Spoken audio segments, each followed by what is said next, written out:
Bismillahirrahmanirrahim.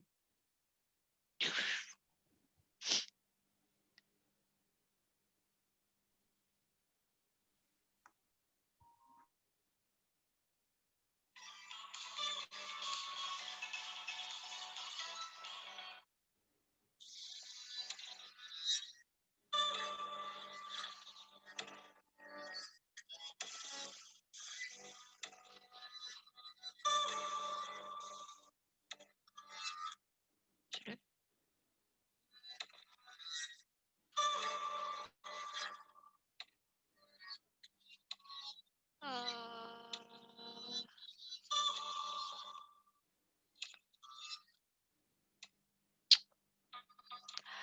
Halo semuanya. Masih ada 9 lagi ya. Nah, coba aku lihat dulu.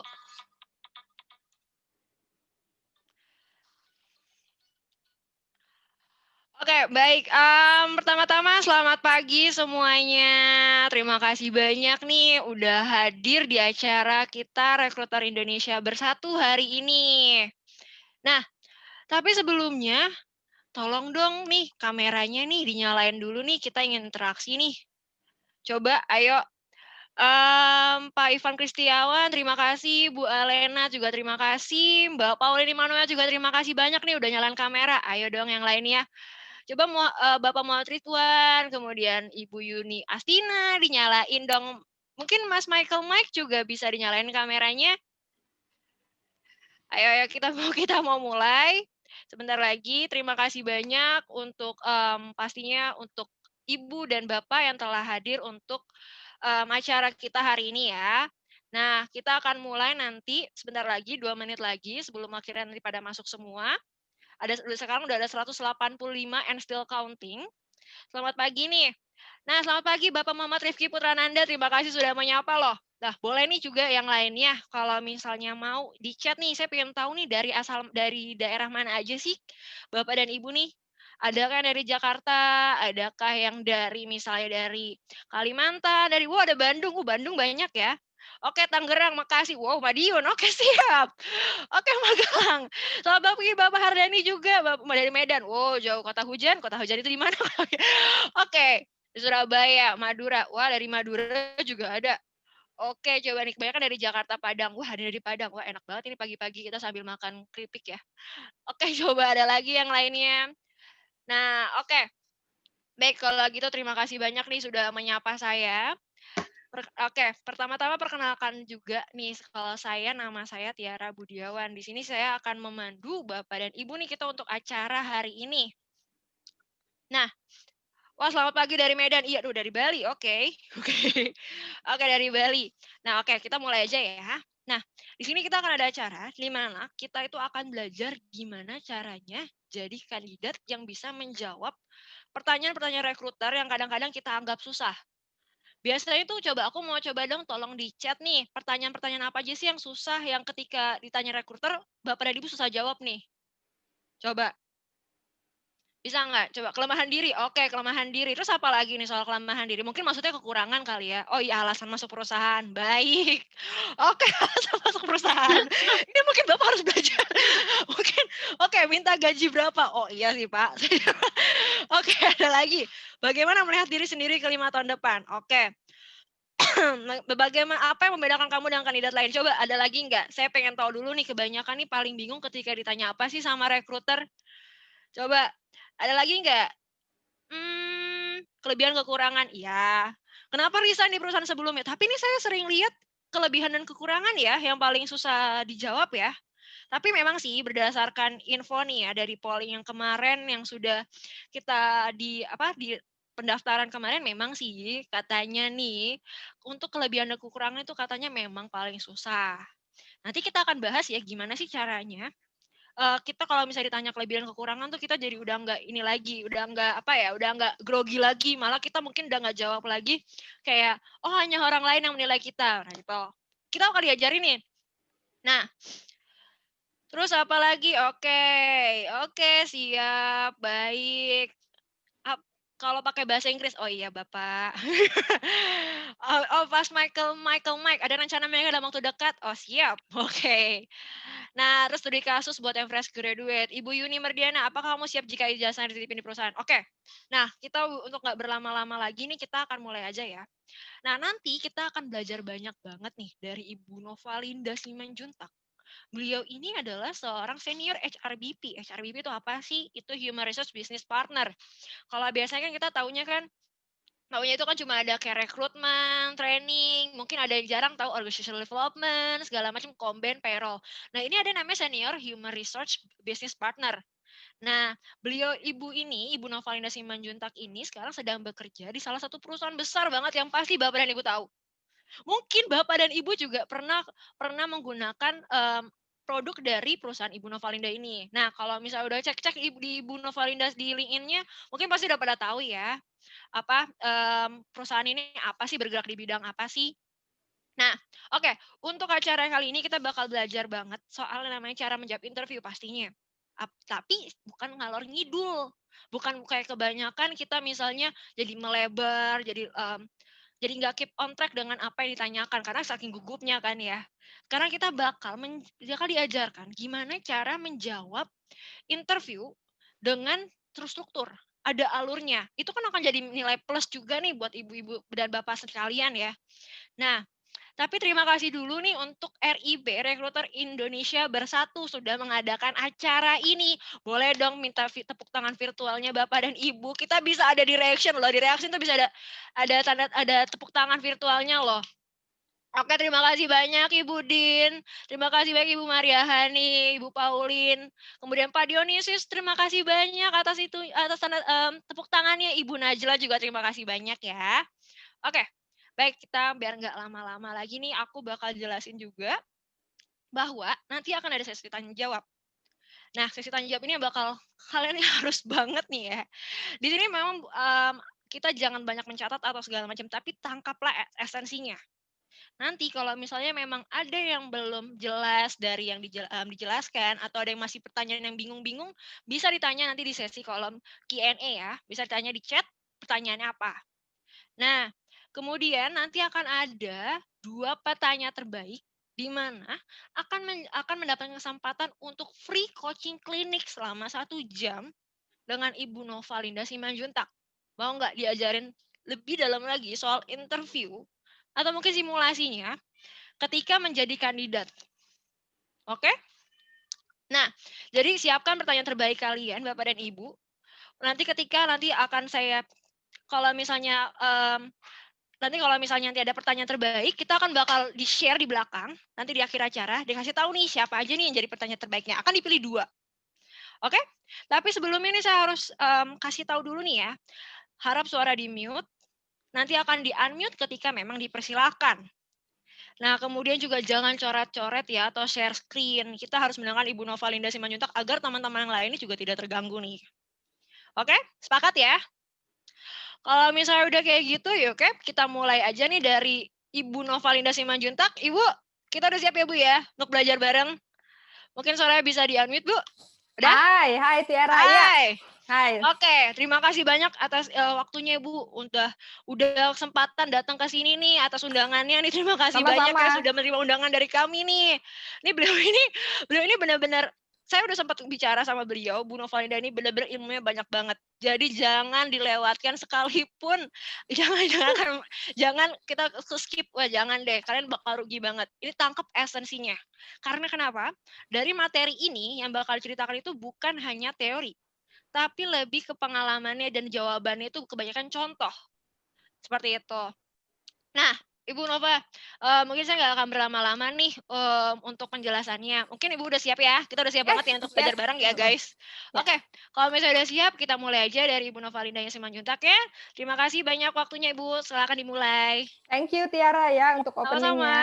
Ya, kita teman-teman, saya memang diminta dari Rekruter Indonesia Bersatu, saya juga satu dari antara rekruter yang bersama-sama lah untuk sama-sama memberikan apa sih yang bisa kita lakukan untuk Indonesia gitu ya. Nah, hari ini saya akan fokus kepada bagaimana teman-teman menghadapi interview yang teman-teman rasanya sepertinya sulit gitu ya. Tapi metode yang saya pakai atau yang saya ajarkan adalah behavioral event interview. Nanti teman-teman akan tahu apa sih gitu ya. Jadi itu yang saya pegang untuk teman-teman supaya teman-teman ngerti. Pertama kata orang kalau nggak kenal nanti nggak sayang gitu ya. Nanti kalau ketemu di luar sana kalau nggak kenal juga nggak enak. Jadi tadi sudah disampaikan oleh Mbak Tiara bahwa saya sekarang masih aktif bekerja di senior HRBP di Prison Flag Indonesia. Kalau saya summary-kan dalam singkat gitu ya. Saya punya 17 tahun experience gitu ya di berbagai industri. Salah satunya adalah fast moving consumer good, which is Prison Flag salah satunya gitu FMCG ya. Lalu saya juga punya experience sekitar 6 tahun di telekomunikasi ya, di Excel Axiata, Axis dan juga Tri waktu itu. Lalu setelah di telecommunication industry saya juga pernah nyicipin yang namanya di HR consultant juga di executive search. Mungkin teman-teman kenalnya headhunter gitu ya. Jadi selain di bisnis saya juga pernah di sisi konsultan. Kalau ditanya tentang expertise atau keahliannya apa sih gitu ya. Nah, saya bisa klaim atau bisa share ke teman-teman bahwa saya punya experience di talent management, talent acquisition, organization development, learning development, performance management, HRIS, dan yang terbaru ini adalah HRBP, tapi masih sangat baru gitu ya.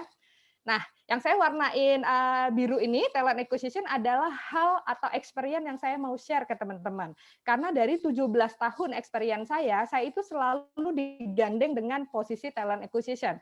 Kalau saya di talent management, saya juga ngerjain talent acquisition. Which is kalau teman-teman nggak familiar dengan kata talent acquisition, zaman dulu itu disebutnya rekrutmen. Jadi tugas saya adalah merekrut kandidat terbaik dari market untuk berkontribusi di perusahaan gitu ya. Kira-kira itu dari saya. Next, Mbak.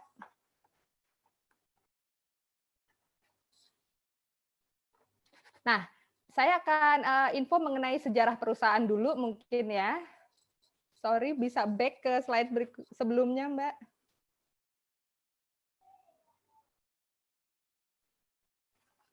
Ya, ini ya. Ini saya sedikit aja untuk memberitahukan ke teman-teman karena saya juga dari Prison Flag. Prison Flag ini awalnya adalah importir, distributor gitu ya. Dulu awalnya namanya adalah Prison Flag. Jadi mungkin kalau orang tuanya teman-teman taunya adalah Prison Flag. Jadi awalnya kami itu 1922 ya, hampir 100 tahun, 2 tahun lagi itu importir barang susu gitu ya dari Belanda sana, lalu karena animonya banyak, besar, dibuatlah pabriknya, which is pabriknya itu ada di Pasar Rebo, kantor saya yang saat ini. Kalau teman di Jakarta tahu tuh, di Jakarta Timur ya. Lalu pabrik keduanya adalah mengakuisisi sebuah perusahaan namanya Formos, dan sekarang menjadi pabrik di Ciracas. Perjalanannya panjang banget gitu ya, dari Prison Flag ini gitu ya, dan kami sangat bangga karena perusahaan ini sudah hampir 100 tahun eksistensinya di Indonesia. Dan kami tuh afiliasi dari Prison Campina, Royal Prison Campina di Belanda. Jadi kalau dibilang global company atau multinational company, yes, karena kami berafiliasi dengan Prison Campina. Next. Nah, ini produknya tadi Mbak Tiara juga sempat mention ya, karena ini produk hampir 100 tahun di Indonesia, heritage gitu ya, kalau kita bilangnya itu warisan gitu ya. Dari zaman dulu banget, mungkin orang tua kita juga udah tahu gitu ya, dan jatuh ke kita sebagai anaknya, generasinya. Saya sih berharap teman-teman familiar dengan produknya. Kalau teman-teman lihat tanda cinta gitu ya, ada heart di situ, itu adalah visionnya kita. Objektif dari perusahaan kami adalah bagaimana memberikan nutrisi yang baik untuk orang Indonesia. Kalau nutrisinya bagus, mudah-mudahan kecerdasannya tidak stunting dan lain-lain, dan kita bertumbuh menjadi generasi yang kuat gitu ya. Dan produk kami itu sangat beragam, portfolionya cukup lengkap gitu ya. Dari yang sangat ekonomis, teman-teman lihat tuh susu Bendera itu harganya paling murah di market gitu ya. Lalu juga ada produk premiumnya namanya Friso gitu ya. Ada juga SKM, susu kental manis, itu salah satu yang sangat familiar di lingkungan atau di Indonesia. Lalu kita juga punya produk RTD, artinya produk kemasan ya, yang siap minum, susu kotak gitu ya.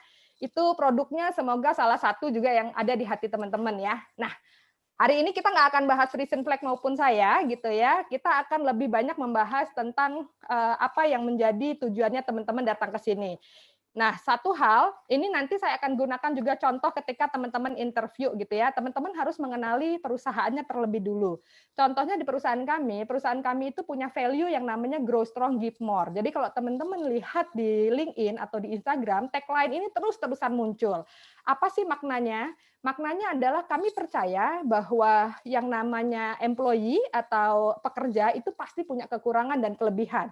Tidak ada satu perusahaan yang punya employee itu 100% bagus banget, pasti ada kelemahannya. Seperti yang teman-teman tadi sampaikan ya, kelebihan dan kekurangan itu adalah warisan kita sebagai manusia. Nah, sebagai perusahaan kami percaya gitu bahwa setiap orang itu punya kelebihan, setiap orang punya kekurangan, dan perusahaan ini terutama HRD dan semua divisi itu bekerja sama bagaimana mendevelop setiap orang agar kelemahan itu tidak menjadi damage atau tidak merusak pekerjaannya, tapi kelebihannya juga dimanfaatkan untuk memberikan nilai lebih. Karena itu kita tagline-nya adalah grow. Artinya setiap orang bertumbuh strong, setiap orang yang tumbuh harus kuat gitu ya. Karena ada juga yang bertumbuh tapi tidak kuat, kena badai sedikit langsung jatuh. Itu kita juga nggak mau. Lalu give more itu sama dengan payback. Artinya memberi kebaikan kembali kepada company maupun kepada society dan Indonesia pada umumnya. Next. Nah, teman-teman, kalau tadi udah bicara tentang saya dan Frisian Flag, kita sekarang mau bicara tentang objektifnya kita ngumpul hari ini gitu ya. Apa sih tujuan hari ini? Tujuan hari ini dari Rekruter Bersatu Indonesia dan saya pada khususnya gitu. Saya ingin setelah kembali dari sesi ini, setelah selesai sesi ini teman-teman tahu elemen apa saja sih yang dibutuhkan ketika teman-teman interview gitu. Elemen apa yang harus teman-teman jaga kuat-kuat sehingga kalau elemen ini bisa Anda pegang, bisa Anda aplikasikan, maka demonstrate good interview tadi Anda bisa mengaplikasikan ini ke dalam interview yang nanti akan Anda hadapi. Nah, next. Elemennya sebenarnya mudah gitu ya. Cuma ada 3 elemen yang saya buat karena saya membuat ini lebih simpel untuk teman-teman semua. Kita datang dari seluruh Indonesia, dari berbagai industri dan juga pengalaman. Dan saya dengar dari Mbak Didin nih selaku panitianya juga sekitar 40% juga fresh graduate. Makanya saya membuat materi ini saya sesuaikan antara yang experience dan juga fresh graduate. Elemen penting yang utamanya adalah 3 hal, teman-teman. Pertama adalah preparation, gitu ya. Yang kedua adalah interview itu sendiri, lalu follow up dan evaluasi. Di dalam preparation yang perlu teman-teman perhatikan adalah pertama, teman-teman tahu banget job ad atau iklannya itu bunyinya apa. Karena disitulah letak kunci persiapan Anda. Kenapa? Karena di dalam iklan itu banyak sekali clue, ya, petunjuk sebenarnya perusahaan itu menginginkan apa. Di situ mungkin ditulis leadership yang bagus, komunikasi yang bagus, negotiation skill yang bagus, atau pernah punya pengalaman memimpin tim 2 sampai 3 tahun. Nah, ini adalah clue yang harus Anda simpan baik-baik dan Anda olah dan Anda jual ketika nanti Anda interview. Jadi jangan sampai ketika Anda interview, interviewernya nanya, "Sudah baca iklan kami?" Lupa, Bu. Nah, itu sudah starting yang udah salah banget. Jadi benar-benar lakukan amati gitu ya. Mungkin saya ngerti ya, teman-teman kalau apply kadang-kadang apply aja gitu ya. Tapi begitu Anda dapat kesempatan interview, benar-benar dibaca. Iklannya itu ngomong apa? Karena itulah tipsnya. Nanti kita buktiin ya. Lalu yang kedua adalah print out CV-nya gitu ya. Print out CV, kenapa sih gitu ya? Kalau Anda print out seperti ini ya, Anda akan nyaman. Kalau itu dilakukan online, Anda bisa lihat. Karena kadang-kadang interviewer itu nggak nanyanya macam-macam. Nanyanya apa yang ada di dalam CV Anda. Misalnya Anda klaim bahwa Anda itu pernah menaikkan, kalau Anda orang sales yang menaikkan omset dari 1 miliar menjadi 1,5 miliar. Akan ditanya, di dalam achievement Anda nih, Pak atau Ibu Mawar gitu ya, sebut saja, Anda menaikkan omset dari 1 sampai 1,5. Caranya gimana? Terus Anda kelabakan, ini di company yang mana ya waktu saya nulis itu? Nah, itu big no, teman-teman. Jadi apa yang Anda tulis di dalam CV Anda, betul-betul itu menjadi represent diri Anda. Jangan sampai Anda lupa, terutama kalau Anda experience. Kalau fresh grade biasanya apal banget malah ya, karena CV-nya baru 1 lembar gitu, nggak banyak informasi yang disampaikan. Lalu persiapan nomor 3-nya adalah ketika Anda online, pastikan Anda punya comfort room gitu ya, artinya ruangan yang nyaman. Kalau Anda tinggal bersama keluarga, sampaikan kepada keluarga Anda, aku mau interview nih jam ini sampai jam ini, tolong jangan diganggu. Karena saya juga punya experience pas lagi interview, anaknya masuk 3 orang, langsung papanya dipelukin gitu, mungkin karena papanya kaget langsung kayak marah gitu, anaknya kabur, tapi terus dia jadi nggak enak sama saya gitu ya, dia, maaf ya Bu Nova ya, maklum anak-anak, ya saya juga ngerti ya zaman pandemi gini, tetapi artinya apa? Ketika sudah flawless gitu ya, interviewnya udah dimulai, tiba-tiba ada aja yang ganggu di tengah, langsung down. Langsung Anda yang panik gitu ya, begitu Anda panik udah deh hilang preparation-nya.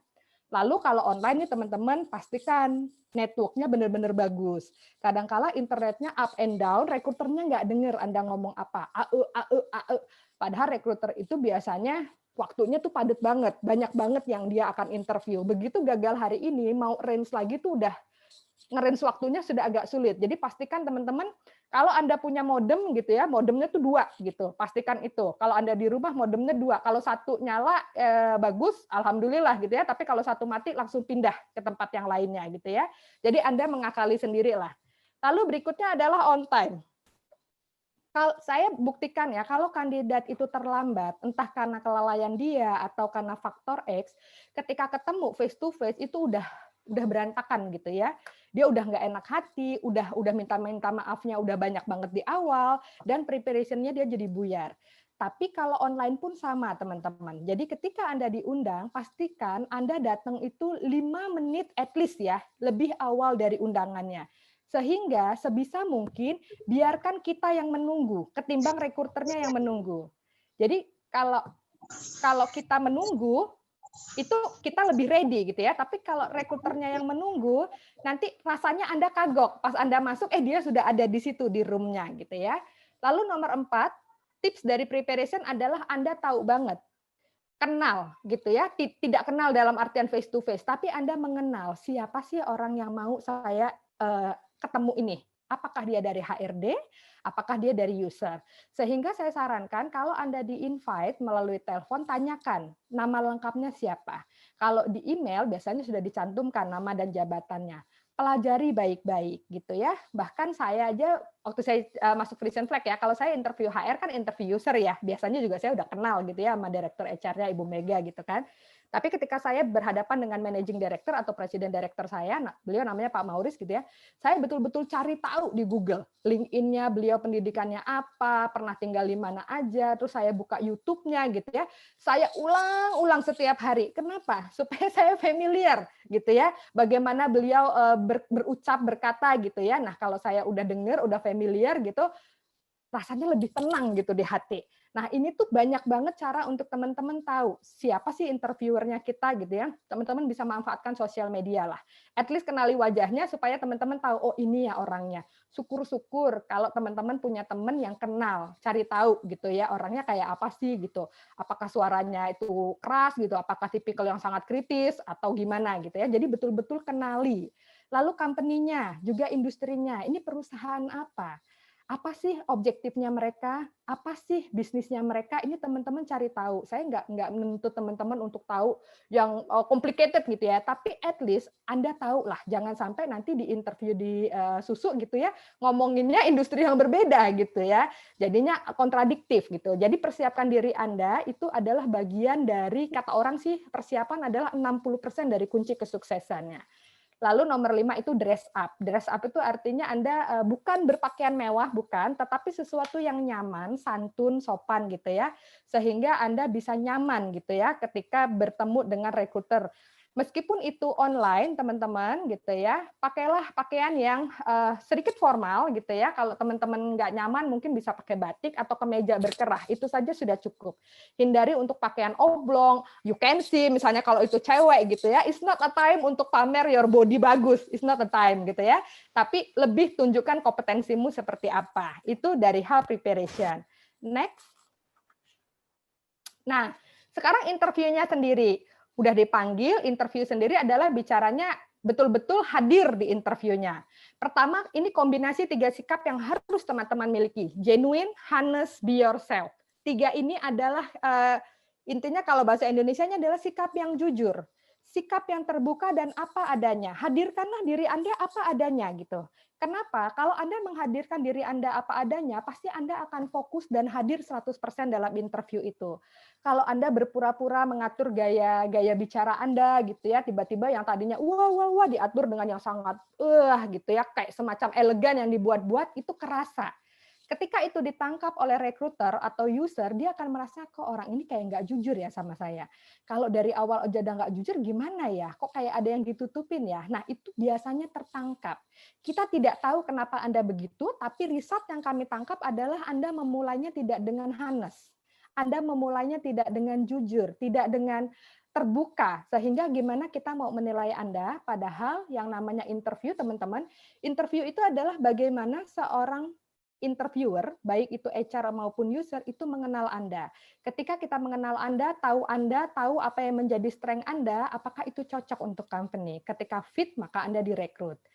Nah, ketika kita mau perang ya teman-teman, anggap saja interview ini adalah satu peperangan yang indah gitu ya, bukan peperangan berdarah gitu. Peperangan yang indah itu banyak banget quote yang berkata, kenali musuhmu, kenali lawanmu. Yang namanya interviewer, mereka punya teknik teman-teman. Nah, tekniknya itu adalah behavioral event interview. 70% beberapa tahun lalu saya dapat dari Convery, 70% interviewer itu menggunakan teknik ini, terutama kalau interviewernya dari HR. Kalau user biasanya lebih ke teknis gitu ya. Yuk kita kenali next, apa sih yang namanya BEI ini?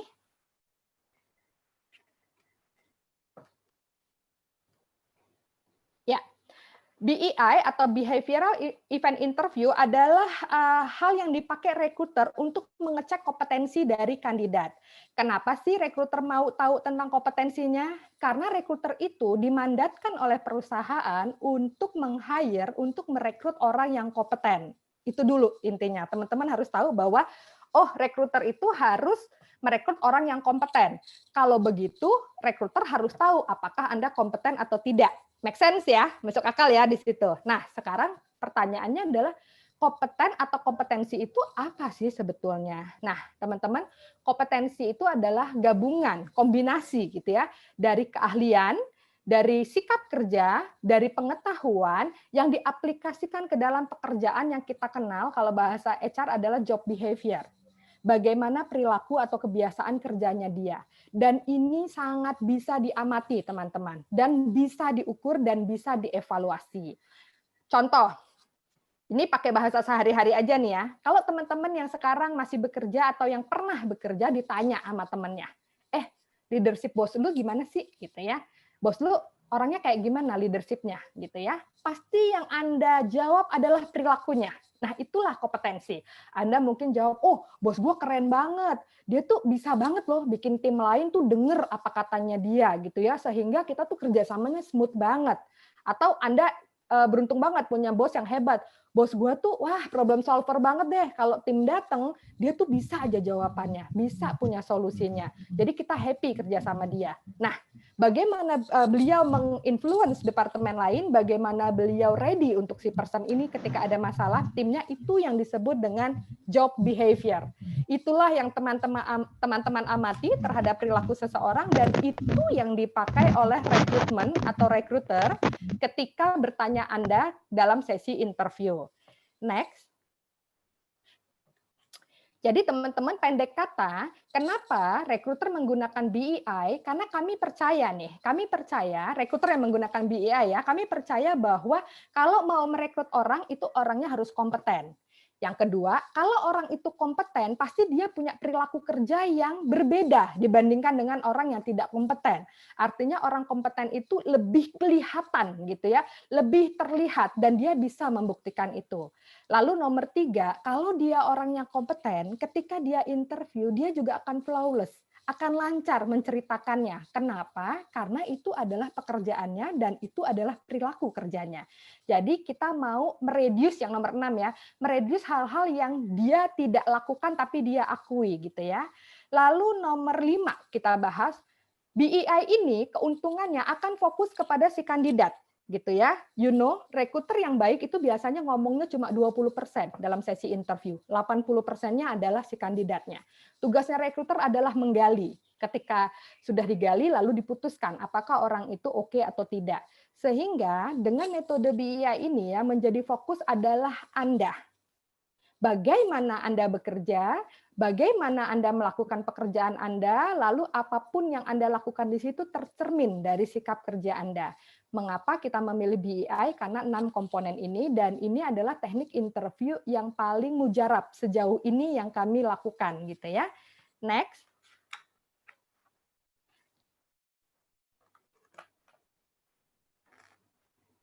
Oke. Kalau teman-teman nanti selesai dari sesi ini, teman-teman ingat satu hal, star gitu ya, bintang gitu ya. Star atau bintang ini adalah akronim, teman-teman. Jadi teman-teman ingat ini adalah struktur cara kerja recruiter ketika bertanya. Karena dia harus menggali Anda, behavior Anda gitu ya. Jadi STAR ini adalah situation, task, action, dan result. Yuk saya jabarin, apa sih ini? Next slide, Mbak. Oke, struktur STAR gitu adalah situasi. Ketika Anda ditanya tentang kompetensi, Anda mulai dulu dengan situasinya. Nah, situasinya apa sih? Dan harus spesifik ya, teman-teman. Jadi Anda harus merecall memori Anda tentang satu hal, satu kejadian. Misal, ketika Anda ditanya, kapan Anda punya pengalaman negosiasi yang membuat Anda bangga gitu ya. Anda harus merecall memori Anda ketika negosiasi. Mungkin selama hidup Anda punya sukses story mungkin 10 gitu ya. Tapi carilah terbaik yang bisa Anda share, itu dulu. Lalu Anda ingat, oke, oh ya Bu, misalnya tahun 2019 saya pernah bernegosiasi mengenai bla bla bla. Jadi benar-benar dirujuk timingnya kapan dan dengan siapa. Lalu task. Task itu adalah apa peran, apa tanggung jawab Anda di dalam situasi itu, gitu ya. Lalu action adalah apa yang Anda lakukan untuk memenuhi kewajiban Anda atau task Anda tadi. Dan jangan lupa closing-nya Anda taruh adalah result. Result itu bisa kuantitatif dan kualitatif. Yang baik adalah kalau keduanya ada. Jadi benar-benar itu ciamik banget. Anda bisa closing dengan sangat strength kalau Anda punya kuantitatif dan kualitatif result. Ini ya, jadi nanti teman-teman ingat baik-baik ini aja. Start, situation, task, action, dan result.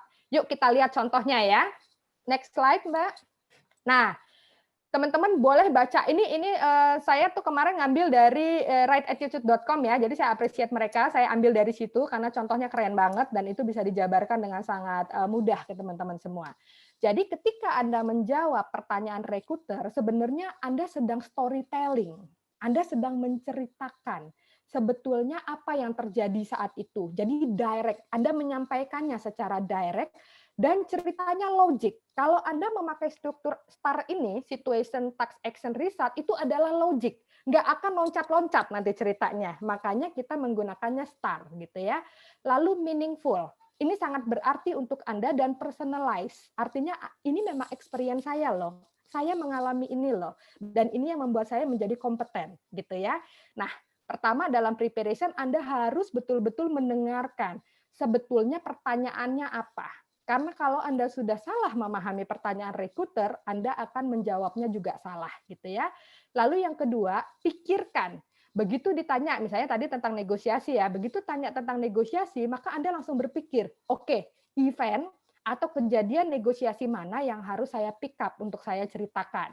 Nah, dalam saat sulitnya mungkin ya, dalam saat Anda interview, Anda itu mungkin cuma punya waktu 5 sampai 8 detik untuk berpikir kisah mana yang Anda ceritakan. Karena saya yakin semua kandidat punya banyak kisah gitu ya dari setiap kompetensinya. Ketika Anda udah dapat nih, misalnya pertanyaannya tentang handling komplain. Anda di perusahaan yang bergerak di bidang apapun lah ya. Tetapi misalnya peran Anda adalah customer service yang menangani komplain gitu ya.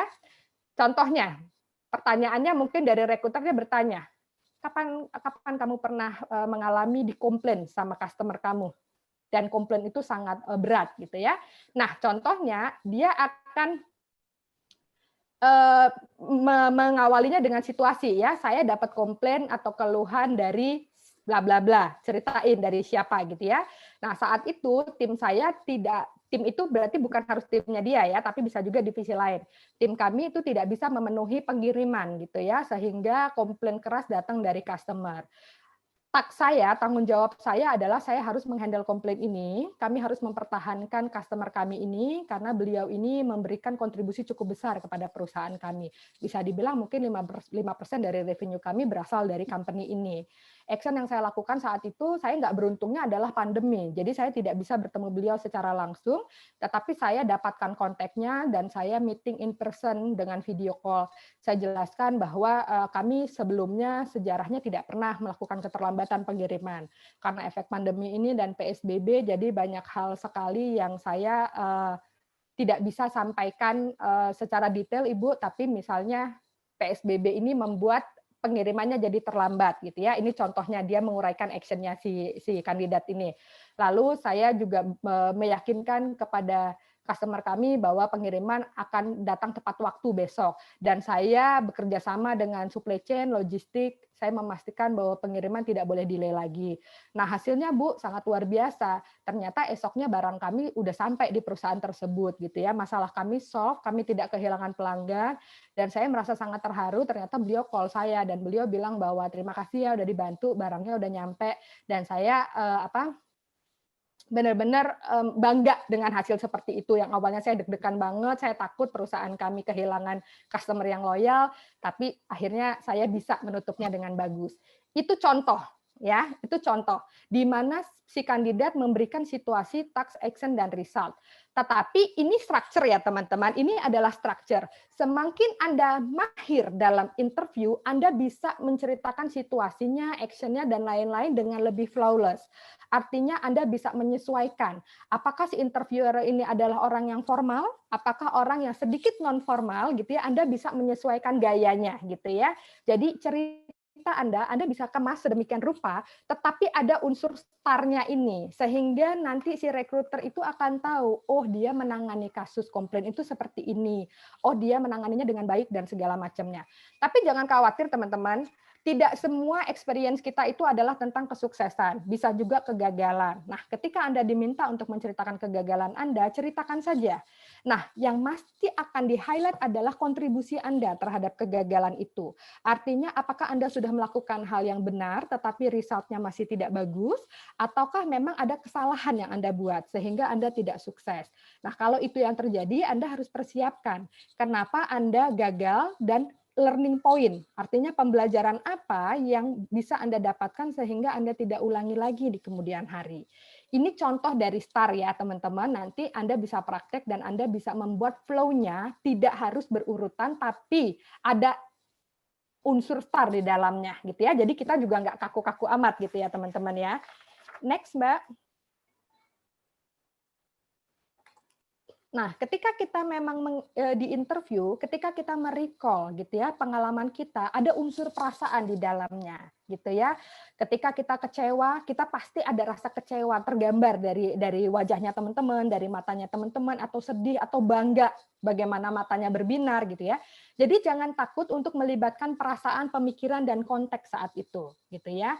Teman-teman jaga kontrol diri Anda, tetapi jangan takut untuk share perasaan Anda.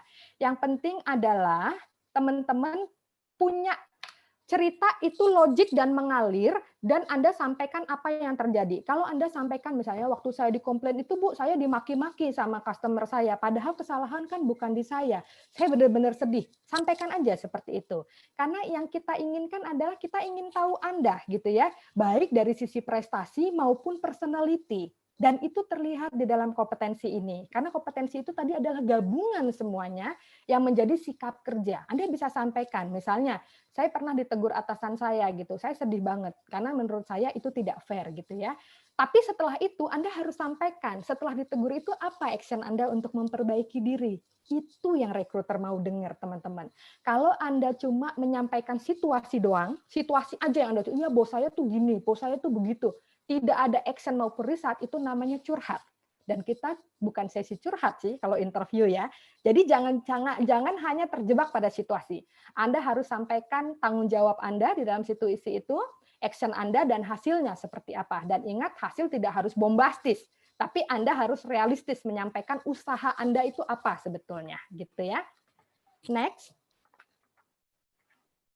Nah, ini adalah elemen untuk win interview adalah follow up dan evaluasi. Saya sering banget ya ditanya tentang ini gitu ya.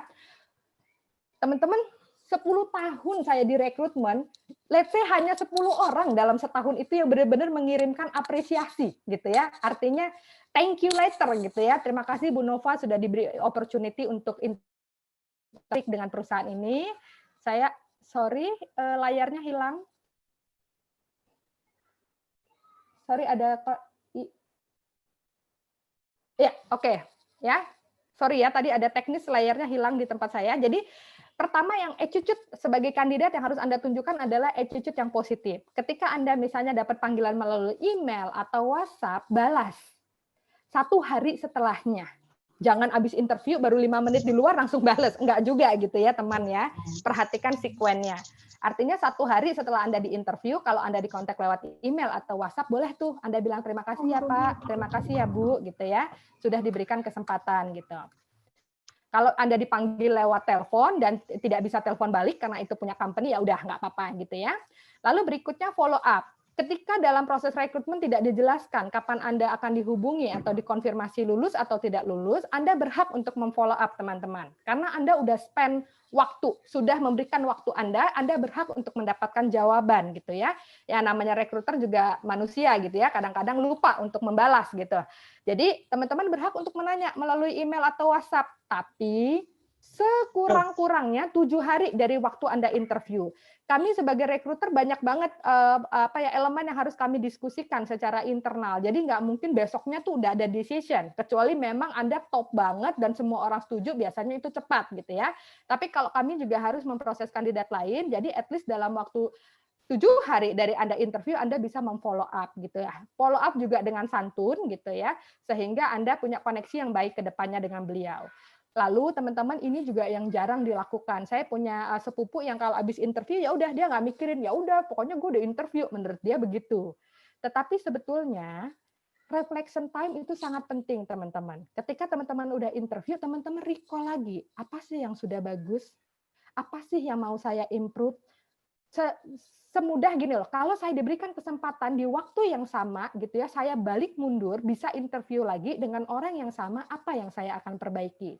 Kalau teman-teman tahu bagaimana atau area apa yang teman-teman mau perbaiki, maka teman-teman bisa belajar dari situ, bisa praktek dan konsisten untuk membuat improvement. Misalnya, wah saya nervous nih waktu saya ditanyain kekurangan gitu. Ada baiknya saya belajar gitu ya. Jadi di depan kaca tuh kita bisa tuh. Saya dulu waktu fresh grade juga gitu, di depan kaca tuh saya ketawa sendiri, senyum sendiri, jawab sendiri gitu ya. Mengatur mimik wajah natural itu kan kadang-kadang sulit ya gitu ya. Tapi lama-lama kalau Anda punya experience, jam terbang interviewnya udah cukup banyak, Anda juga bisa flawless teman-teman. Jadi ini yang diperhatikan ketika Anda sudah selesai interview. Nah, interview sendiri itu punya struktur gitu ya. Boleh ke next?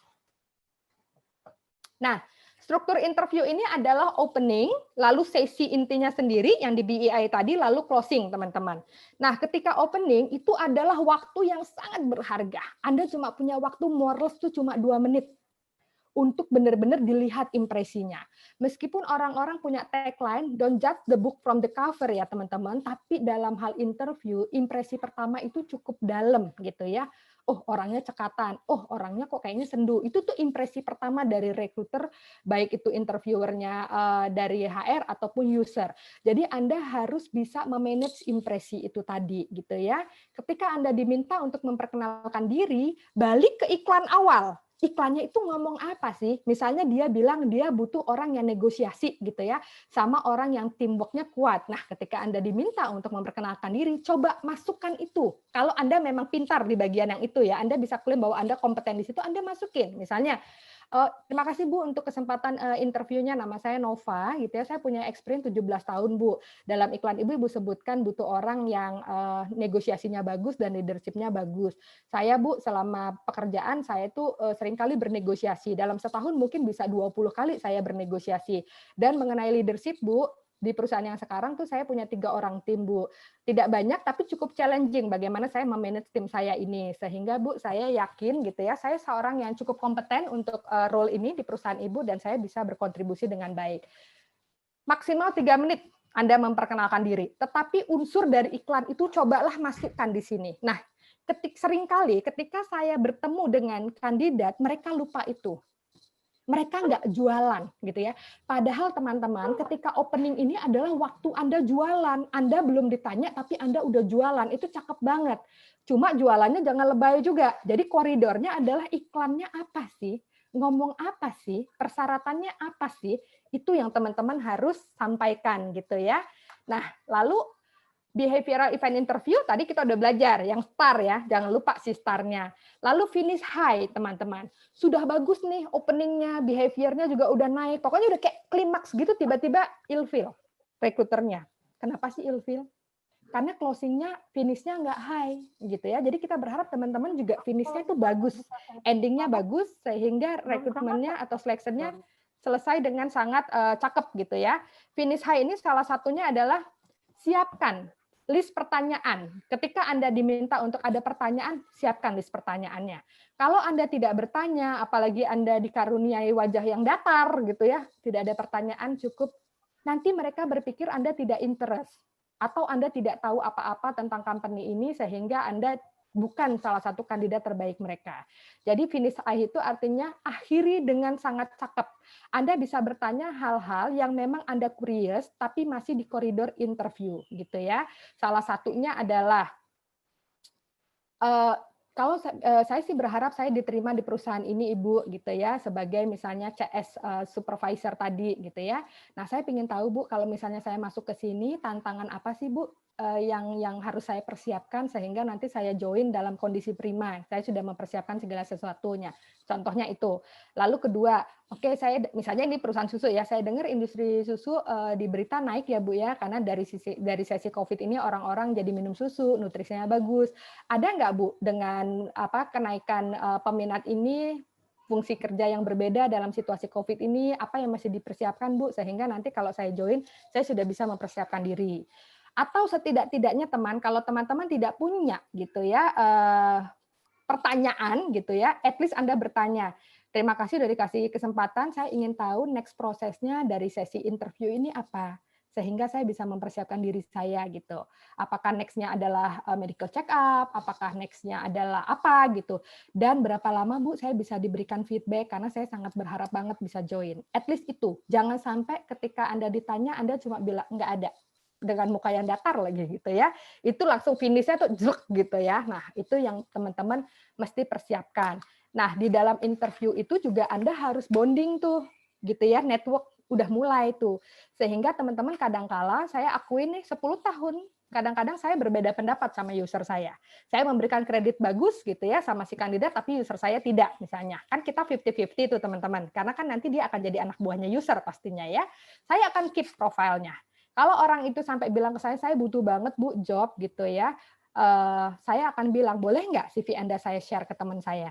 Kan RBI salah satu ya, ini adalah network daripada recruiter gitu ya yang ada di Indonesia.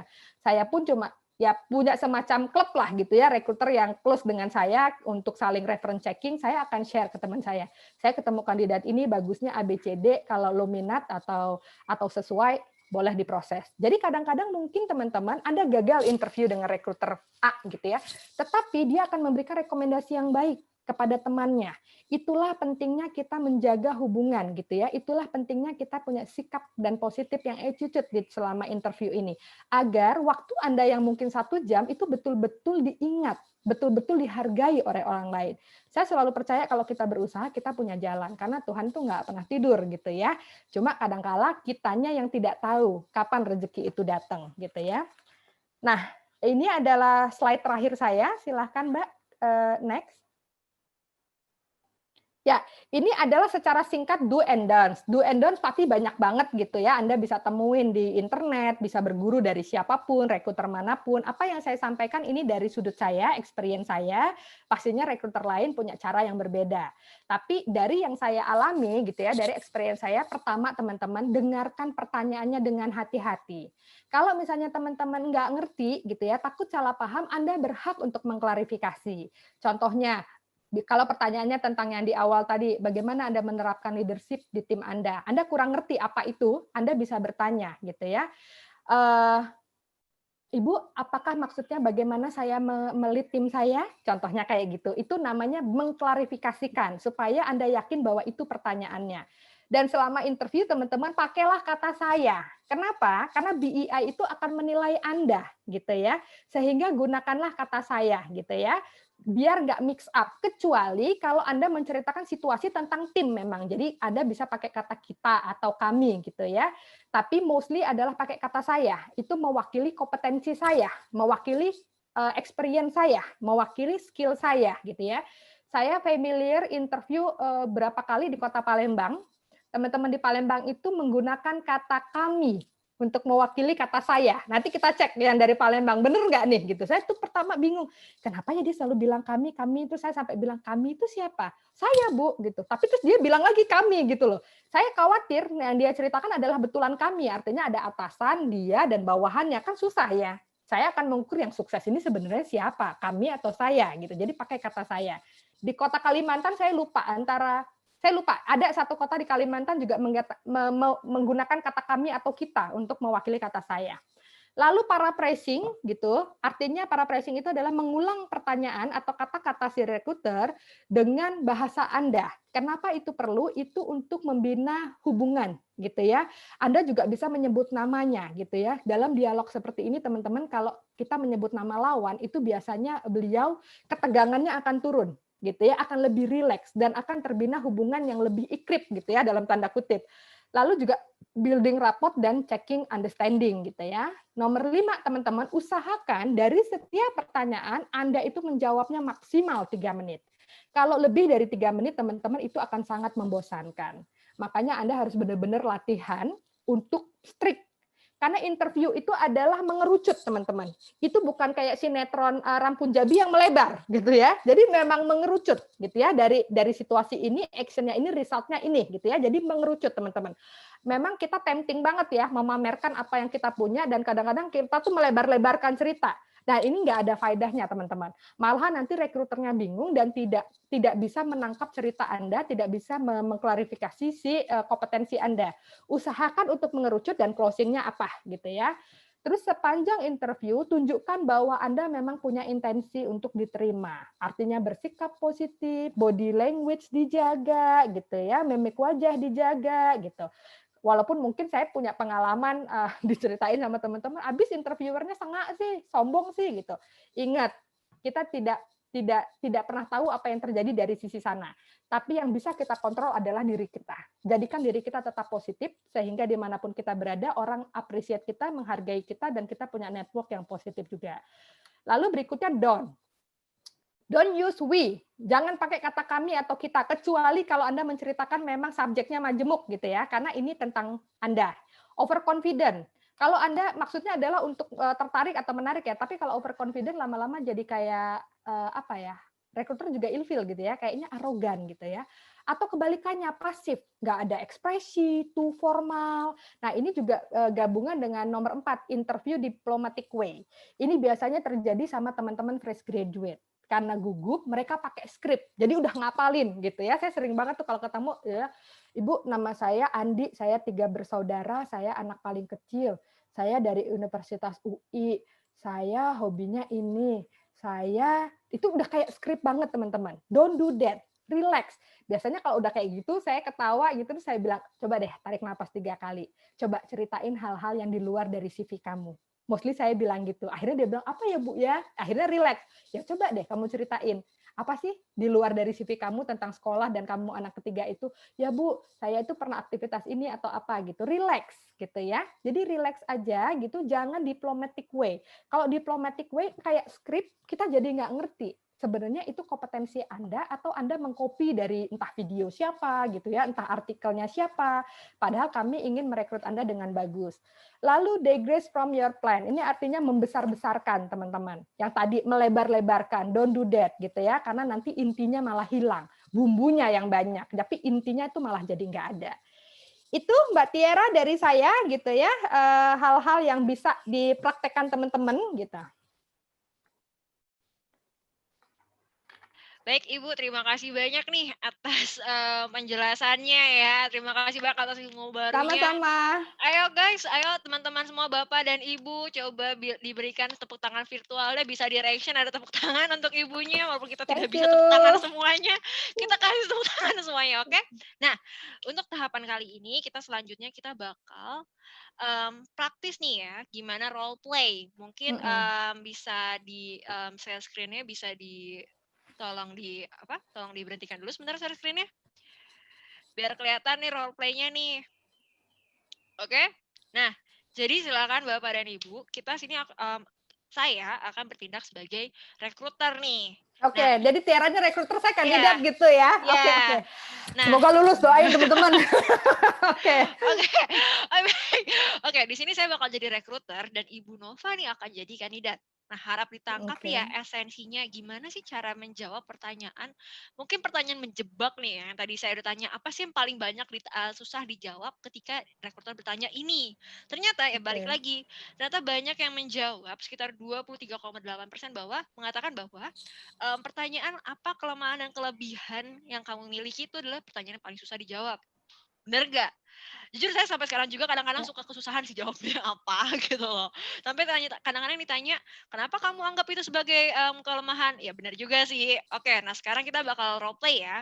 Nah, di sini mungkin Bu Nova akan memposisikan diri sebagai sales supervisor mungkin ya.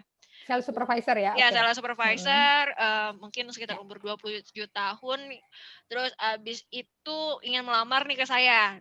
Oke. Tapi ini udah setelah sesi, apa ya, setelah memperkenalkan diri, sudah saya tanya-tanya, sekarang tentang kepribadiannya saya akan tanya, ya. Oke, Oke. kita mulai ya, Bu Nova, saya akan manggil Yes. izin dulu manggil Mbak. Iya, boleh boleh, Oke, panggil nama juga oke, masih nggak 27 tahun loh. iya, Oke. saya izin dulu Bu Nova manggil Mbak Iya. ya. Oke, oke, di sini akan saya nah, oke, kita mulai ya, harap diperhatikan nih ya. Oke, oke Mbak Nova, terima kasih banyak nih udah atas penjelasannya tadi ya, kita udah banyak berbincang Iya, soal Bu Mbak Tiara. Nova, background-nya gimana segala macam. Cuma saya agak penasaran nih, pengen tahu kepribadian Mbak Nova. Kira-kira nih bisa diceritakan nggak sih kelebihan yang Mbak Nova miliki itu apa? Sampai akhirnya mungkin bisa menganggap sebagai aset perusahaan atau Oke. akhirnya saya bisa meng-hire Mbak Nova dibanding kandidat lainnya. Coba ceritakan kelebihannya dulu. Saya agak malu sih Bu cerita ini, tapi kelebihan ya Bu ya. Oke. Eee, saya tuh akan mengutip apa yang disampaikan oleh teman-teman kerja saya ya Bu ya, gitu Mhm. ya. Jadi teman-teman kerja saya itu dimanapun mereka berada, kalau ditanya tentang saya, yang mereka paling ingat tentang diri saya itu orangnya katanya resourceful Bu. Resourceful Mhm. artinya saya itu mau membantu siapapun, tidak harus tim saya, tapi juga timnya orang lain. Nah, saya punya cerita sih Bu yang bisa saya share ke Ibu. Nah, waktu itu tuh saya punya project star Bu namanya. Nah, di project ini kami kan orang sales tujuannya adalah menaikkan revenue Bu, menaikkan pendapatan. Nah, di company kami diminta untuk mengamati perilaku kompetitornya kami gitu ya. I see. Kebetulan saya kan pegang Jabodetabek Bu, gitu. Mhm. Nah, Jabodetabek itu kan deket banget sama Karawang gitu kan. Karawang itu bukan area saya Bu. Jadi waktu itu saya mengamati apa sih yang dilakukan oleh si kompetitor gitu ya. Ternyata mereka bikin promonya di weekend. Kalau orang-orang di Sabtu mereka udah mulai di Jumat gitu Bu. Wah, menurut saya sih ini cukup cakep nih gitu ya. Saya amati, saya tulis semuanya gitu. Saya bikin detail gitu.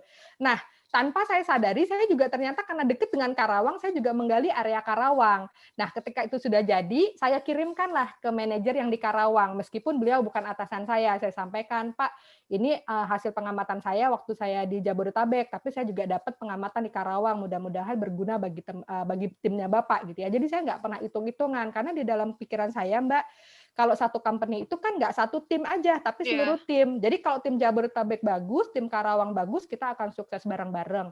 Nah, Mhm. resultnya tuh saya nggak nyangka banget beliau sangat berterima kasih atas proaktifnya saya dan sampai sekarang, Mbak, Bu Tiara, kalau saya ada masalah, salah satu mentor saya adalah beliau, manajer yang di Karawang ini. Beliau dengan senang hati mengajari saya banyak hal.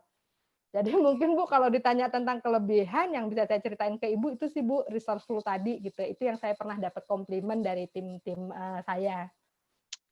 Oke, baik. Berarti ini saya tangkap nih ya, kalau misalnya Mbak Nova sendiri nih, pernah meng-handle Jabodetabek. Terus Iya, abis itu ada daerah Tangerang yang jelas sorry, ada daerah di Karawang, mana mhm, ya, itu bukan daerah Ibu sebenarnya, tapi Ibu, iya siap untuk membantu, mmm, rekan Ibu itu ya. iya, Nah, ini sih yang bisa jadi aset karena jarang, mungkin udah sedikit sekali orang yang mau membantu orang lain, terlebih pekerjaannya. Ini sih Bu, ini sih Mbak yang bakal jadi nilai plus Mbak nih ya. Oke, kalau misalnya nih itu kan tadi kelebihan. Coba kalau misal kekurangannya nih, coba Mbak Nova bisa ceritakan sedikit tentang kekurangannya Mbak? kekurangan ya. Mhm. Sebentar ya Bu Tiara, saya pikir dulu. Ya, saya dapat sih Bu, ini yang tahun lalu menurut atasan saya ini kekurangan saya. Jadi waktu itu kita punya kan tiap tahun ada performance management review ya Bu ya, akhir tahun kan kita di-review gitu. Nah, saya tuh dapat feedback dari atasan saya. Atasan saya menyampaikan bahwa saya itu terlalu prudent, terlalu berhati-hati. Sehingga ketika mengambil keputusan saya itu jadi lambat gitu ya. Waktu itu saya cukup kecewa sih dengan yang disampaikan atasan saya. Saya mikir, loh saya itu kan berhati-hati untuk kepentingan perusahaan ini. Kalau gegabah, Hmm. kan saya nanti jadi jelek gitu ya, perusahaan jadi tidak untung gitu. Rasanya cukup kecewa sih gitu. 1-2 hari itu saya memikirkan apakah prudent itu sesuatu yang negatif gitu ya. Tapi setelah itu saya datang lagi ke beliau. Saya tanya, Pak, bagaimana supaya saya tidak terlalu prudent gitu ya, sehingga saya bisa mengambil keputusan sesuai dengan ekspektasinya Bapak gitu. Terus beliau kasih contoh, gini loh Nova, waktu kita kehilangan distributor, kamu harus nyari distributor, kamu tuh nyarinya kemana-mana, data yang kamu kasih tuh banyak gitu ya, tapi kamu action untuk merekomendasikannya itu sampai 1,5 bulan, which is itu nggak bagus untuk perusahaan ini gitu ya, kita expect kamu bisa melakukan lebih cepat. Nah, saat itu saya sadar gitu, oh iya bener sih yang dia bilang, 1,5 bulan tanpa distributor pasti perusahaan kan jadi lambat ya kerjanya.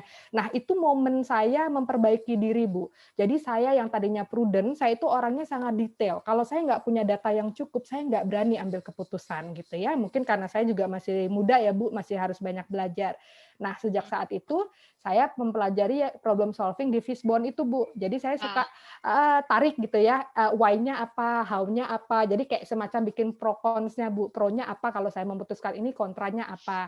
Nah dari terus-terusan menerapkan itu sampai dengan hari ini kejadian lagi nih kemarin Bu, kita harus punya distributor baru, itu saya bisa ngerjainnya 2 minggu sih Bu.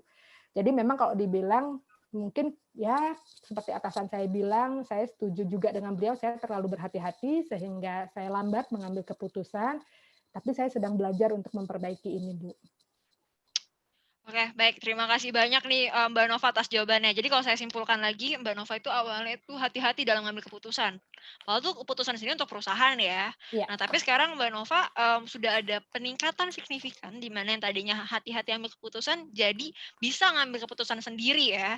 iya. Jadinya bisa merekomendasikan, mungkin lebih ke tepat merekomendasikan kira-kira mau ambil keputusan gimana. Oke, terima kasih banyak Mbak Nova atas waktunya. Nah, kira-kira itu Lulus nggak kira-kira nih?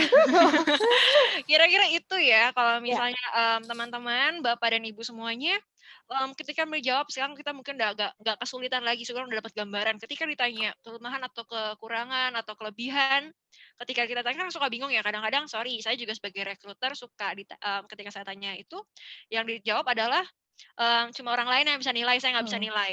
Itu jujur, itu akan sangat mengurangi banget poinnya atau penilaiannya, di mana saya sudah senang dengan Bapak dan Ibu, ternyata pas di akhir tidak bisa menilai kekurangan. Gimana saya caranya rekruter yang orang asing Iya. menilai Bapak dan Ibu, kalau misalnya Bapak dan Ibu sendiri nggak bisa nilai diri Bapak dan Ibu, gitu. Bener sih, Mbak Tiara. Jadi sebetulnya pertanyaan ini Iya, diajukan supaya kita tahu, kalau kandidat mhm, itu mature gitu ya di dirinya, artinya dia tahu kelemahannya dan dia yes, tahu bagaimana belajar untuk memperbaikinya. Jadi tujuan daripada pertanyaan ini, mostly yang diharapkan rekruter adalah dia tahu dirinya, yap, dia tahu bersikap di dalam kondisi yang sulit, lalu bagaimana menangani itu. Sebetulnya itu tujuannya. Jadi kandidat ketika ditanya kelebihan dan kekurangan, teman-teman harus menarik pengalamannya. Kalau misalnya tidak confident menggunakan pakai sudut saya, seperti saya tadi, saya mhm, memakai sudut pihak ketiga. Menurut teman-teman saya adalah orang yang resourceful gitu. mhm, Dan buktinya apa? Dengan STAR. Kalau Anda amati, tadi jawaban saya adalah STAR. Situasinya ada STAR project, saya action mengumpulkan data, lalu saya berikan itu ke manajer lain, dan resultnya dia happy. Sampai sekarang dia jadi mentor saya dengan sukarela. Dan itu ini benar-benar ya teman-teman, ini jawaban yang saya copy dari salah satu kandidat sales saya gitu ya. Jadi ini bukan jawaban saya karena ini sebuah role play gitu. Lalu yang kedua, ketika bicara kekurangan pun sama. Karena nggak ada manusia yang sempurna. Even atasan Anda, presiden direktur Anda itu punya kekurangan. Tapi bagaimana Anda memanage kekurangan itu, itulah yang diharapkan dari sebuah company. Karena Anda tidak tahu kekurangan Anda, berarti blind spot Anda tuh banyak banget. Dan ketika orang blind spot itu artinya orang yang tidak tahu apa yang dia tidak tahu. Bayangkan, dia tidak tahu, kalau dia tidak tahu itu repot ngurusnya. Development-nya itu nanti akan sulit. Karena dia merasa, enggak kok, saya enggak kayak gitu. Dan itu saya tunjukkan tadi bahwa waktu dikasih feedback pertama, saya merasa bahwa, lah Kan prudent itu baik dong, itu kan untuk melindungi perusahaan. Tapi bagusnya dari kandidat ini dia balik lagi, nanya sama atasannya. Dan ini benar dari kandidat yang saya miliki gitu. Dia bertanya lagi, dia membuat klarifikasi. Apa sih contohnya? Lalu dia dapat insight-nya dan dia memperbaiki diri. Gitu sih Mbak Tiara. Ya, kita semua, tenang jadinya ya, kan udah bisa jawab pertanyaannya kira-kira kalau misalnya dikasih itu ya. Oke, nah, mungkin kita bakal lanjut ke Q&A, Bu, atau Ibu ada salam penutup, misalnya kata-kata penutup? Boleh Q&A mungkin karena Q&A dulu ya, kita masih punya waktu berapa lama sih? Coba kurang dari dong. 1 jam sih, 54 menit lagi. Ini saya saya baca chatnya banyak banget. Mungkin Mbak Tiara Iya, bisa bantu teman-teman yang kesulitan apalagi gitu, yes. biar kita bisa tanya jawab atau Oke, di unmute gitu. Siapa yang mau bertanya? Monggo. ayo siapa satu orang, mungkin saya kasih satu orang yang bisa bertanya. Misalnya coba di raise hand dulu Bapak dan Ibu, nanti saya pilih. Ada yang mau raise hand? Tidak? Oke, Ini dari Michael Zeng ya. Saya mau tanya, saya baca di screen. oke. Michael Zhang ya, Pak, ya? Bentar ya. Coba oke. Bapak udah saya ask to unmute, Pak? Dah, silakan Pak Ya, Michael. halo, selamat pagi Bu Nova. Pagi, pagi Pak. Pagi. Saya panggil Pak Michael ya. Nama boleh. Oke, ya. Terima kasih Gimana banyak ya Pak Pak udah Michael? hadir ya. Ya, begini. Sebenarnya ini untuk yang Ibu sharing tadi luar biasa sekali. Jadi kan sometimes orang menjawab untuk kelebihan dan kekurangan itu kan kadang ke skill, baik hard skill atau soft skill. Dan mungkin lebih ke praktikal jauh lebih baik ya Bu ya. Iya. Nah, ini mungkin pertanyaan ini sedikit out of topic Bu. Nah, sometimes beberapa perusahaan itu sangat strict dalam memilih kandidat, yaitu mereka prefer kandidat yang dari background usaha yang sama. Industrinya ya Pak ya? Iya, iya.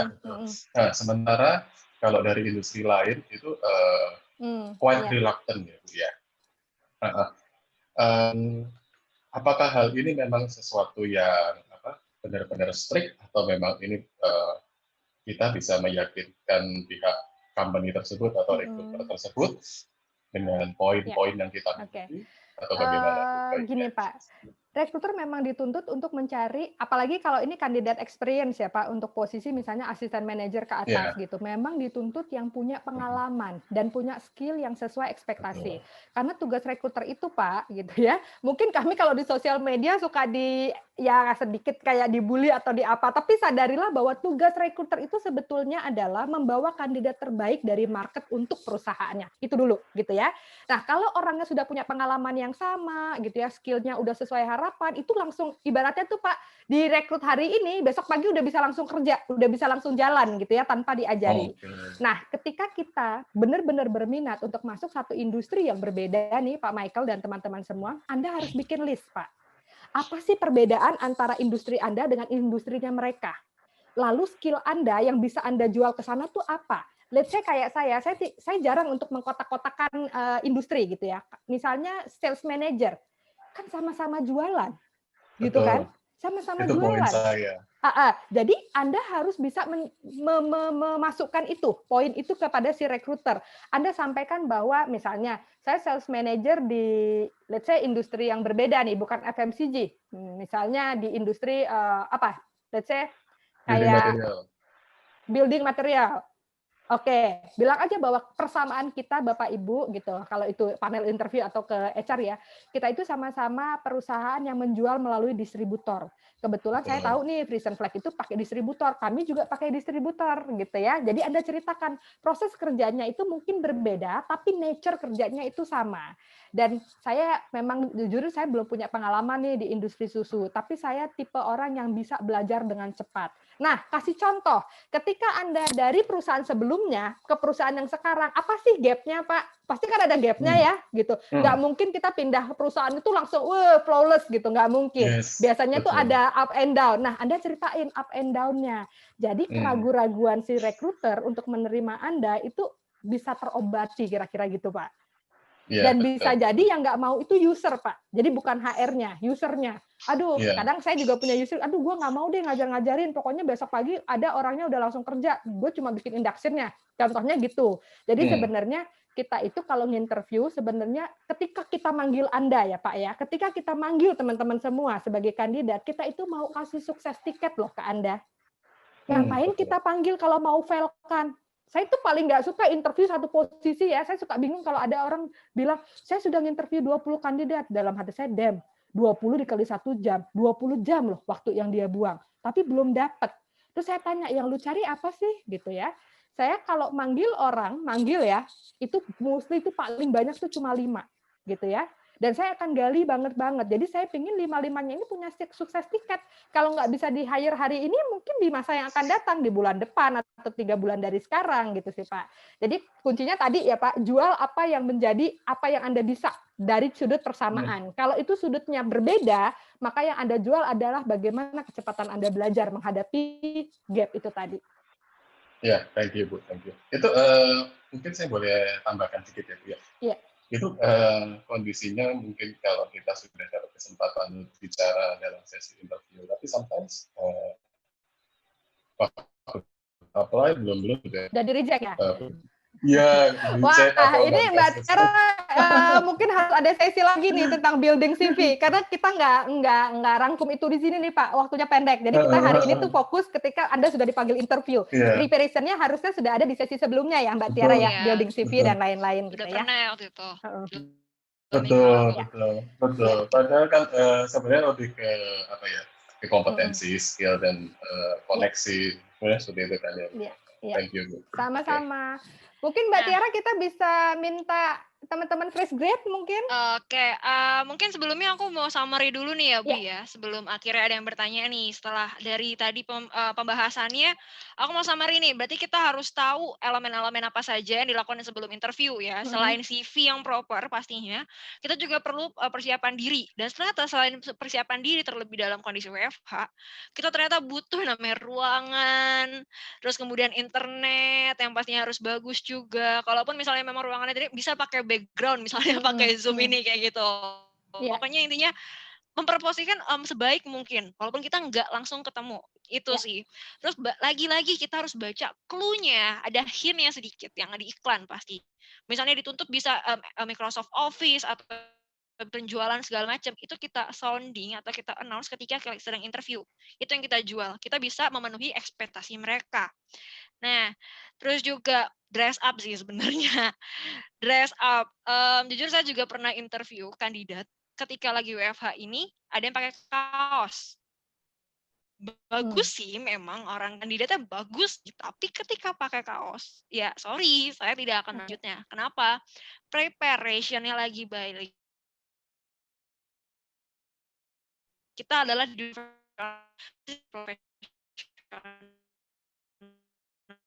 kita sedang datang ke walaupun kita tidak datang. Itu. Pas jam pakai kaos aja rekomendasikan ya Bapak dan Ibu, tetaplah kemeja at least. Mending tetap pakai kemeja. Nah, terus juga cari info tentang perusahaan dan interview nih. Kita harus tahu interviewernya siapa, kira-kira siapa yang akan kita ajak bicara. Di LinkedIn kan pasti ada tuh namanya siapa, segala macam perusahaannya di mana, dan background-nya seperti apa. Dan perusahaan sih, kadang-kadang ada yang kita interview tahu kan produk bisnis dari ini, kadang-kadang suka nggak tahu. Ini bergerak di bidang apa, mereka nggak tahu. Itu sih. Kayak Fresh and Flag kita tahu susu, tapi mungkin setelah itu ada Friso, ya kan? Ada yang lain, bukan murni susunya aja. Kita kadang-kadang suka ditanya soal product knowledge. Itu sih. Product knowledge-nya tentang apa sih? Gitu. Nah, terus juga yang saya tangkap nih, yang quotes yang saya suka dari Ibu adalah 60% kunci dari kesuksesan. Tadi itu ya, persiapan itu 60% ternyata. 60%. Jadi mau kita sebagus apapun, kalau kita prepare-nya kurang, itu kita udah bye. Udah kayak tadi udah kayak, udah itu bakal hancurkan apa yang kita bangun bertahun-tahun lamanya. Kalau kita nggak prepare, just sebentar gitu. Nah, terus juga yang saya juga tangkap adalah 70% HR itu sudah menggunakan interview BEI ini, behavioral event interview ini, menggunakan STHR ini, yang kita kadang suka nggak notice. Kok dia nanya simple nih, orang jarang nanya HR-nya, oh ternyata dia sedang menilai saya banget. Itu sih, kadang-kadang jujur saya juga suka nggak ngeh juga sih. Dan cari kompetensi yang apa yang kita punya. Balik lagi kita harus tahu refleksi diri sebanyak-banyaknya. Kita tuh bisa apa, kita bisa menawarkan apa. Bukan Ya. cuma, "Oh, saya ingin butuh pekerjaan." Kita harus bisa ngejual apa yang kira-kira masih jarang mungkin, atau apa yang dibutuhkan untuk posisi tersebut. Itu sih tadi yang saya tangkap. Dan ternyata hari kita hari ini, itu nanti di masa depan akan dipakai sebagai prediktor, ya kan? Jadi prediktornya nanti, apa yang pokoknya apa yang kita lakukan hari ini ternyata itu prediktor nanti di masa depan itu. Jadi persiapkanlah pekerjaan kita sebaik mungkin. Oke. Itu sih. Dan jangan lupa juga follow up ya Bu ya tadi ya. Ya, Jarang banget ya bina follow up. hubungan gitu ya. Iya, membina hubungan itu ya ternyata. Itu juga mungkin bisa yang tadinya, rekruter yang mungkin nggak sreg, lama-lama jadi kayak, "Oh, anak ini attitude-nya bagus ya, dia follow up saya." Di saat orang-orang jarang malah melakukan itu ya.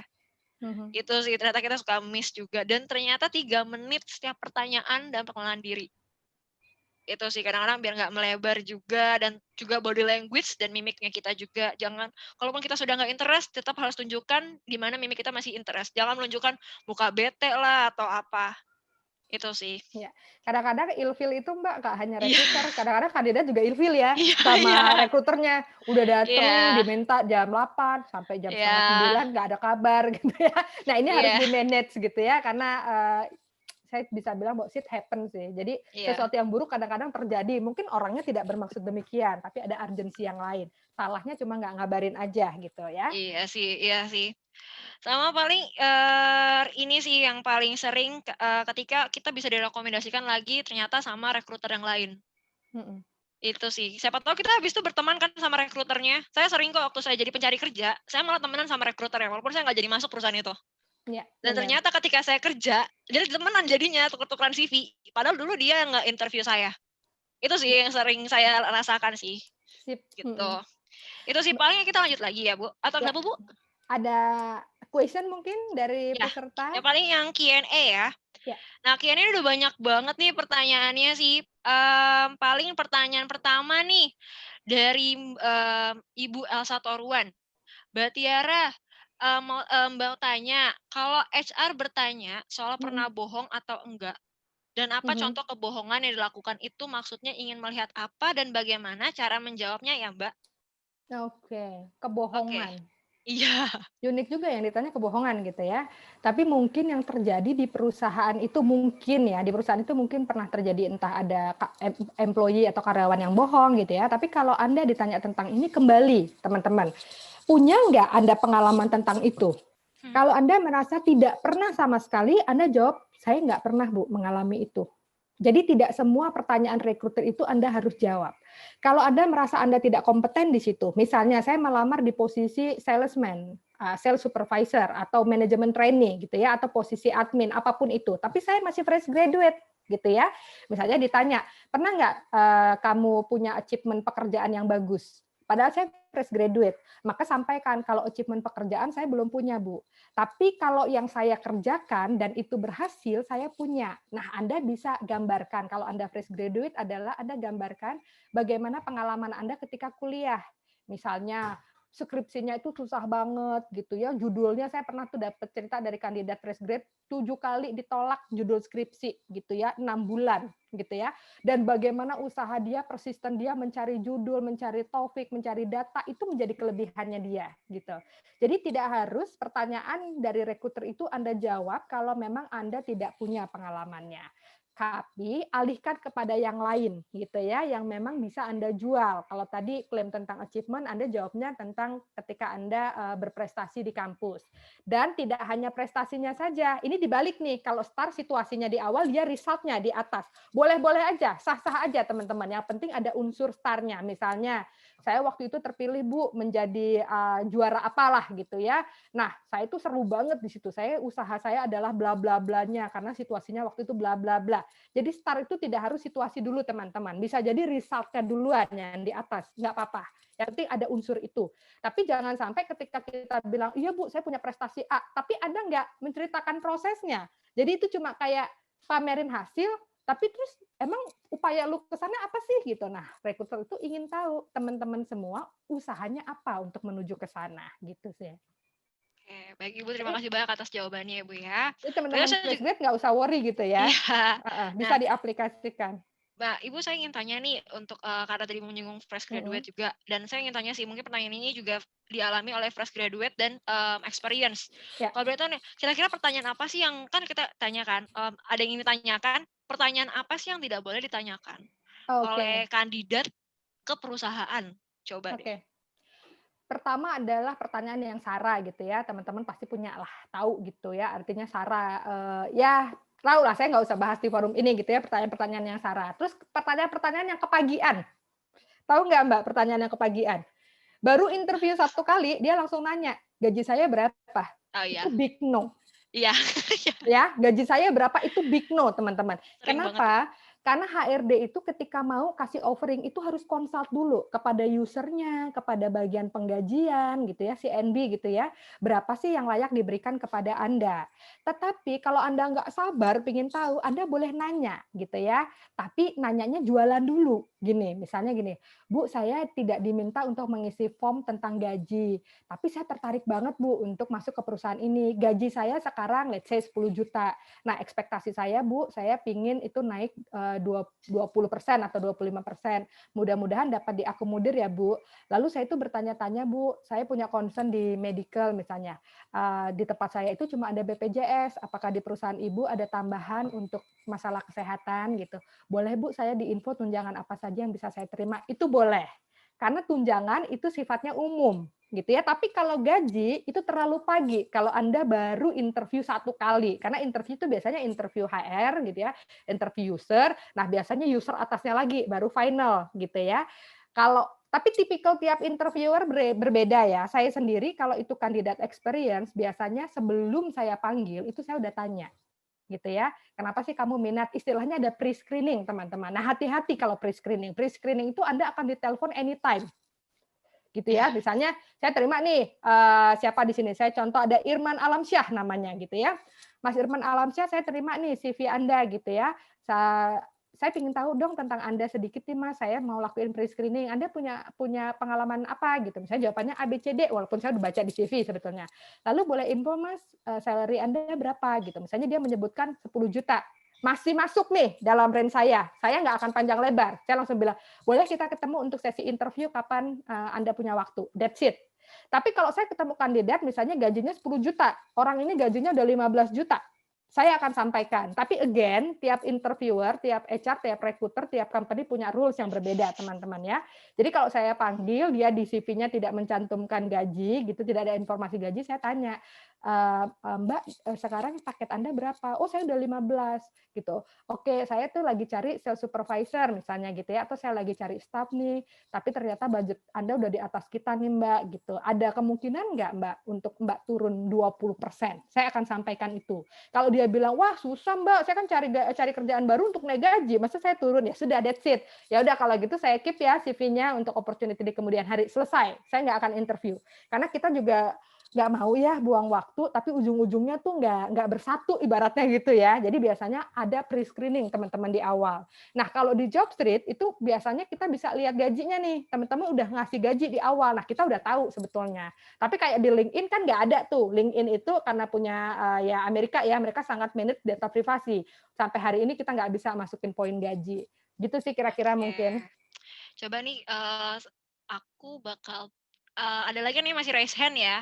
Coba kita bisa bicara lagi Bu, 1 orang Bu, untuk yang ketika raise hand, konsult langsung, gimana? Halo Bu? Ya, Bisa, ini ada yang raise hand nih, bisa oke. bisa bisa nyalain lagi 1 orang? Oh, bisa bisa Mbak. Saya sih Oke. ngikutin flow-nya aja. Oke, coba Siap. ya Pak Hanif, bisa dinyalakan? Oke, di-unmute ya. Silakan ya Pak. Baik, terima kasih atas opportunity-nya Bu Tiara. Terima kasih Selamat Hanif. pagi Bu Nova. Pagi. Selamat pagi Bu siang ya. Nggak apa-apa, semangatnya tetap pagi. Iya Bu.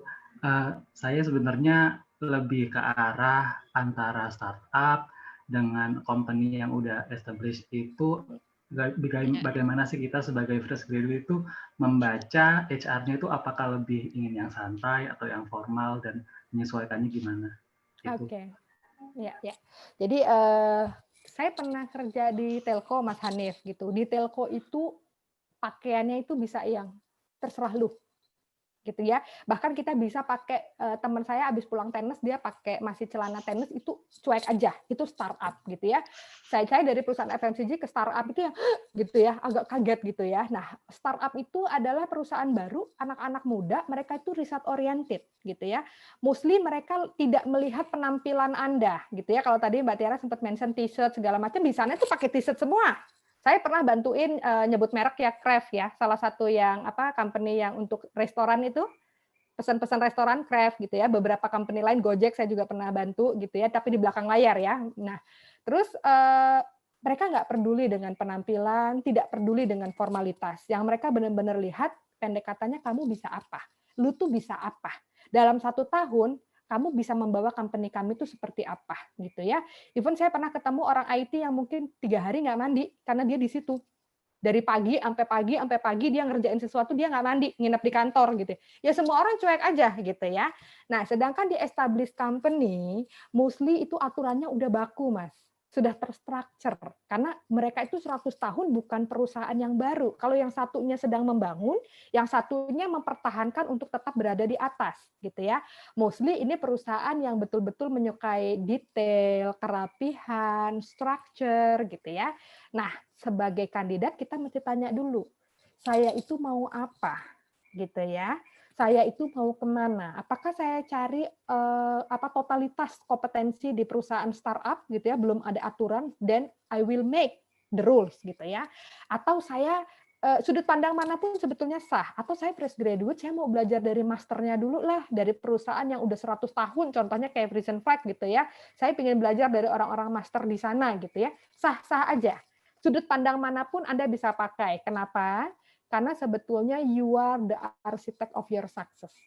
Jadi keputusan Anda sukses itu ada di diri Anda. Keputusan Anda bekerja di mana itu dalam diri Anda, gitu sih, Mas. Ya. Oke, baik. Terima kasih Thank banyak you, Pak Mas Hanif. Terima kasih banyak Pak Hanif. Terima kasih juga banyak Ibu Nova jawabannya. Kita lanjut ke pertanyaan selanjutnya, Bu ya. Nah, saya penasaran nih, mungkin ada pertanyaan. Kira-kira nih alasan apa sih yang tidak baik atau misalnya kurang sesuai ketika ditanya kenapa resign dari perusahaan sebelumnya? Oke. Iya, itu Oke. kadang-kadang ada yang Kagok lebar gitu juga. ya. Coba Jawabnya kalau secara kagok ya. STAR itu gimana? Oke. Gitu. Oke.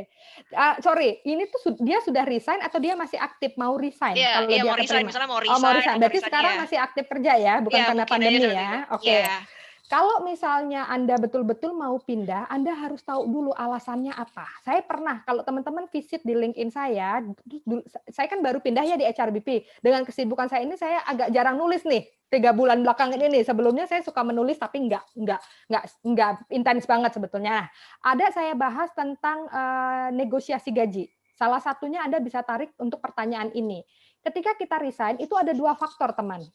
Ya, betul nggak? Kalau kita resign itu adalah push faktor, artinya ada faktor yang mendorong kita dari dalam perusahaan untuk kita keluar, atau dari personal kita, dari diri kita. Ada dorongan untuk keluar, entah sudah nggak betah, entah sudah punya konflik dengan orang dalam gitu ya, atau dari luar, full factor. Artinya perusahaan itu perusahaan yang kita dream banget gitu ya. Saya itu dulu waktu SMP kebetulan paman saya, om saya itu dekat Frisian Flag di Ciracas sana. Terus saya bilang, ini susunya enak. Suatu hari nanti saya kerja di sini. Itu SMP, saya bilang gitu. Ternyata 20 tahun kemudian atau 30 tahun kemudian kejadian, teman-teman. Nah, Anda harus kenali dulu. Ketika Anda melamar, waktu Anda klik button ngelamar itu sebetulnya apa?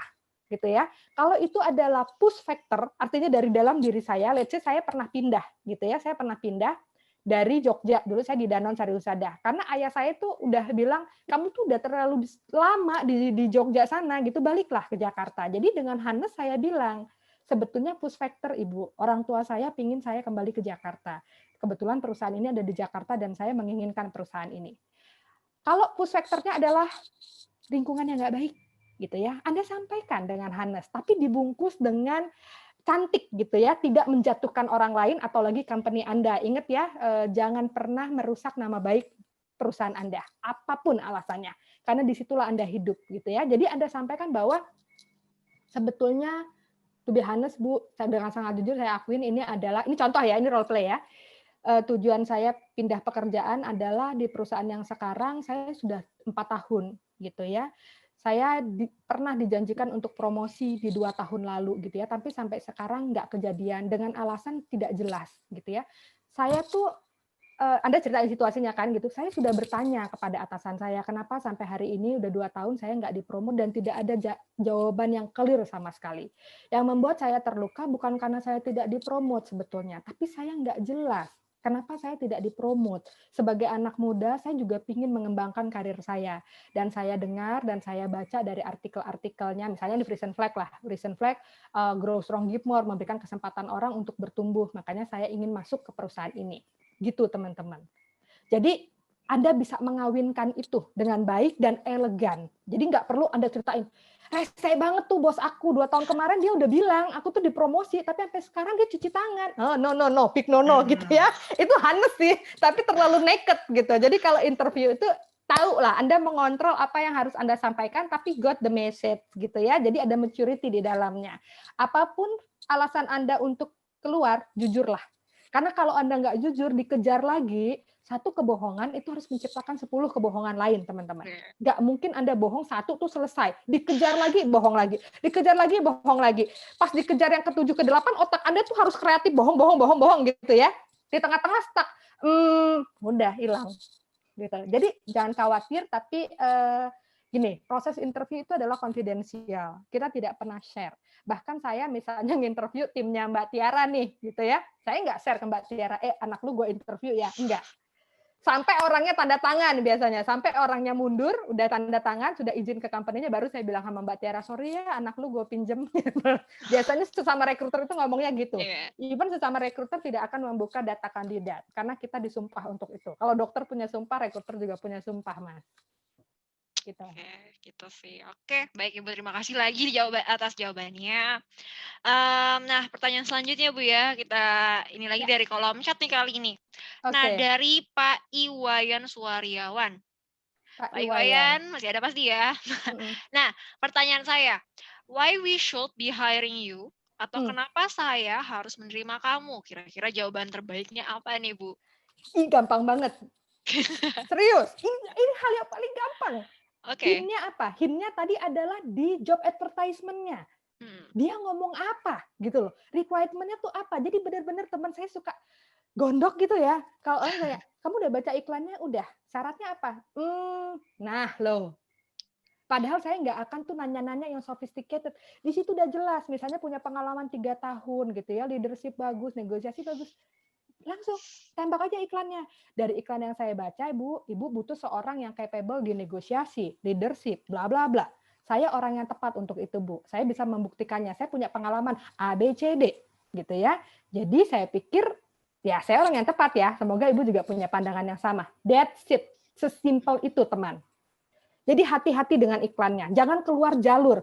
Misalnya mereka minta negosiasi, gitu ya. Mereka minta leadership. Anda jualannya beda. Bisa jadi sih, tapi harus dikaitkan lagi gitu. Dan baca main job atau pekerjaan ini sebenarnya apa gitu. Sampaikan. Ibu butuh seorang misalnya plan gitu ya. Ibu butuh seorang administrasi di produksi gitu. Saya punya pengalaman ini, Bu. Waktu itu saya kerja 2 tahun di sini. Jadi saya pikir saya tinggal menambahkan ilmu saya sesuai dengan perusahaan gitu saat ini gitu ya. Atau Anda tidak punya pengalaman sama sekali di situ. Saya baca di iklan, Bu, Ibu butuh staf admin. Kebetulan saya ini baru lulus, Bu. Tapi Ibu bisa lihat, kalau Ibu mau saya tunjukin bagaimana saya bisa mengetik cepat, bagaimana saya bisa Excel, Bu, gitu ya. Formula-formula itu saya jago, Bu, dari VLOOKUP, High Lookup, gitu ya. Pivot itu saya sudah bisa, Bu, dari kampus. Jadi mudah-mudahan skill saya ini masuk dengan requirement-nya Ibu. Jadi dari sudut Anda punya experience atau tidak punya experience, jualah apa yang mereka minta. That's it. Kita itu kebiasaan kalau ada ulang tahun, ada teman ulang tahun ya teman-teman ya, gitu ya. Misalnya saudara atau pacar kita ulang tahun, kita itu ngasih hadiahnya yang kita mau. Padahal ngasih hadiah itu kan yang dia mau atau yang dia butuhkan, sama dengan ini. Kandidat sama interviewer, kandidat itu jangan ngasih muluk-muluk, kasihlah apa yang dia mau. That's it. Jadi pertanyaan ini seharusnya nggak sulit sih buat teman-teman. Yang penting Anda detail, baca job ad-nya, latihan bagaimana merangkainya supaya juga nggak overdosis. Kalau overdosis tadi terlalu confident nanti disangkanya arogan gitu ya. Jadi Iya. selipin ilmu-ilmunya jawaban-jawaban di tengahnya tapi juga experience Anda apa gitu ya. Oke, baik Ibu. Nah, oke, pertanyaan selanjutnya nih Bu ya. Oke, pertanyaan datang dari Pak Iqbal Rastu. Mbak, Iqbal saya Rastu. mau tanya gimana caranya bila ketemu HRD yang nggak humble Nggak atau cuek humble. dalam menginterview? Oh, ini saya jujur juga harus sering ketemu sih dulu. Oke. Ya, Gini, itu bingung. tiap orang punya style yang berbeda. Kadang-kadang mungkin dia play the role. Play the role artinya mempersiapkan Anda ketemu user. Usernya bisa jadi yang sangat kenceng gitu ya. Jadi dari awal, misalnya saya dulu waktu di Telco nih ya, gitu ya, saya punya user tuh yang anak muda gitu ya, kerjanya cepet banget, pinter banget, dan terbukti sekarang salah satu director lah di startup company gitu ya, orang marketing. Jadi saya dari awal saya sudah mengkondisikan anak ini tuh kalau di interview akan kayak dibantai. Jadi dari awal ketemu dia saya udah kondisikan. Saya nggak akan terlalu ramah karena saya takut jeglek sama dia gitu ya. Saya gali dengan stylenya, style si user. Tapi di akhir saya akan brief. Kalau saya udah yakin anak ini bagus, saya akan brief. User kamu nih nanti galak loh dan sangat strict dan sangat straightforward. Jadi rangkailah kata-katamu supaya begini. Sebetulnya saya kalau melepas kandidat saya ke user, biasanya saya kasih tips sedikit. Si usernya akan kayak gini loh gitu. Jadi bisa jadi dia play role seperti itu, atau bisa jadi memang orangnya kayak gitu sih. Gitu. Kita we never know. Tapi yakinlah ketika dia duduk di kursi recruiter itu, company-nya sudah memilih dia, pasti dia orang yang tepat dan baik untuk itu. Jadi lagi-lagi kontrolnya ada dalam diri kita. Setiap orang bisa mengejek kita, bisa membuli kita, bisa melakukan hal-hal yang tidak respect kepada diri kita. Tapi kita harus respect kepada dia. Bukan karena dia recruiter, bukan karena dia dari company hebat, bukan. Tapi karena Anda respect yourself. Itu dulu. Karena Anda respect yourself. Karena saya orang yang berharga, saya dibesarkan oleh orang tua yang penuh sopan santun, saya akan santun pada semua orang. That's it, ya. Jadi jangan kebawa sama rekruter yang nggak humble. Biarin aja dia nggak humble gitu ya. Life still continue. Oke, lanjut lagi nih Bu ya, pertanyaannya nih. Oke, dari Pak Wandri Tuasyanturi. Halo Pak Wandri, terima kasih banget telah bertanya ya Pak. Oke, selamat pagi Bu Nova. Saya ingin bertanya, jika rekruter bertanya, selain posisi yang Anda lamar, posisi apa yang Anda harapkan di perusahaan ini? Oke, jadi dia melamar posisi A, terus ditanya selain posisi A, apalagi gitu kira-kira ya. Oke.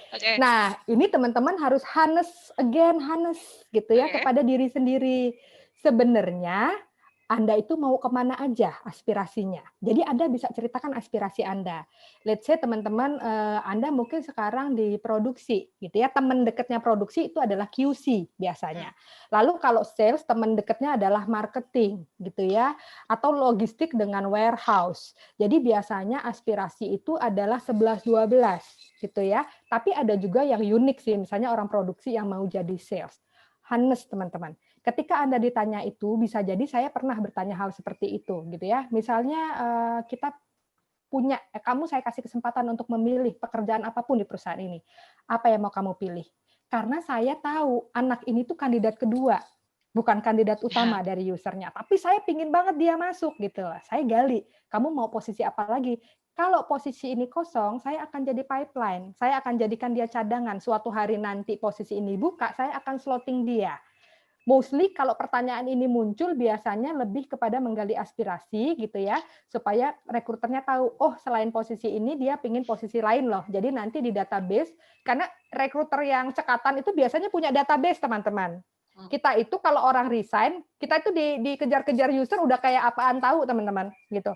Sampai saya itu pernah kesel, saya bilang gini, bos lu mau roti atau orang sih? Kalau roti gue kasih 7 deh sekarang. Tapi kalau orang kan nggak gitu ya, ada proses kan. Makanya rekruter itu biasanya nginterview jauh-jauh hari gitu ya, supaya cepat. Nah sekarang trennya, ini sekalian saya buka insight ya Mbak. Trennya adalah sebelum posisi kosong kita udah nginterview. Itu yang dinamakan pipeline.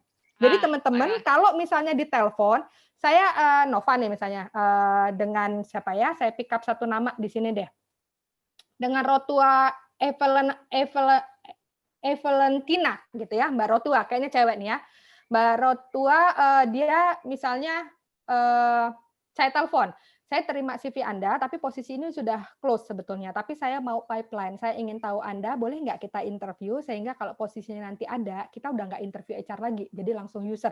Itu bisa jadi teman-teman. Jadi trennya sekarang adalah recruiter itu membuat pipeline. Jadi kita udah punya nama-nama nih, siapa aja yang qualified, once ada posisi kosong langsung masuk, jebret gitu loh. Karena KPI kita, Bapak Ibu, teman-teman semua, semakin cepat semakin baik. Tapi selain cepat juga quality. Nah, itu yang susah ya. Cepat dan berkualitas itu mohon doanya. Ya, oke. Oke, kira-kira ini 2 pertanyaan terakhir ya, Bu, ya, sebelum waktunya nanti kita udah ini. Oh, terima kasih Mbak Pauline atas jempolnya, terima kasih. Oke. Ya. Oke, ini pertanyaan dari, mungkin Ibu atau Bapak nih, Zita Destian.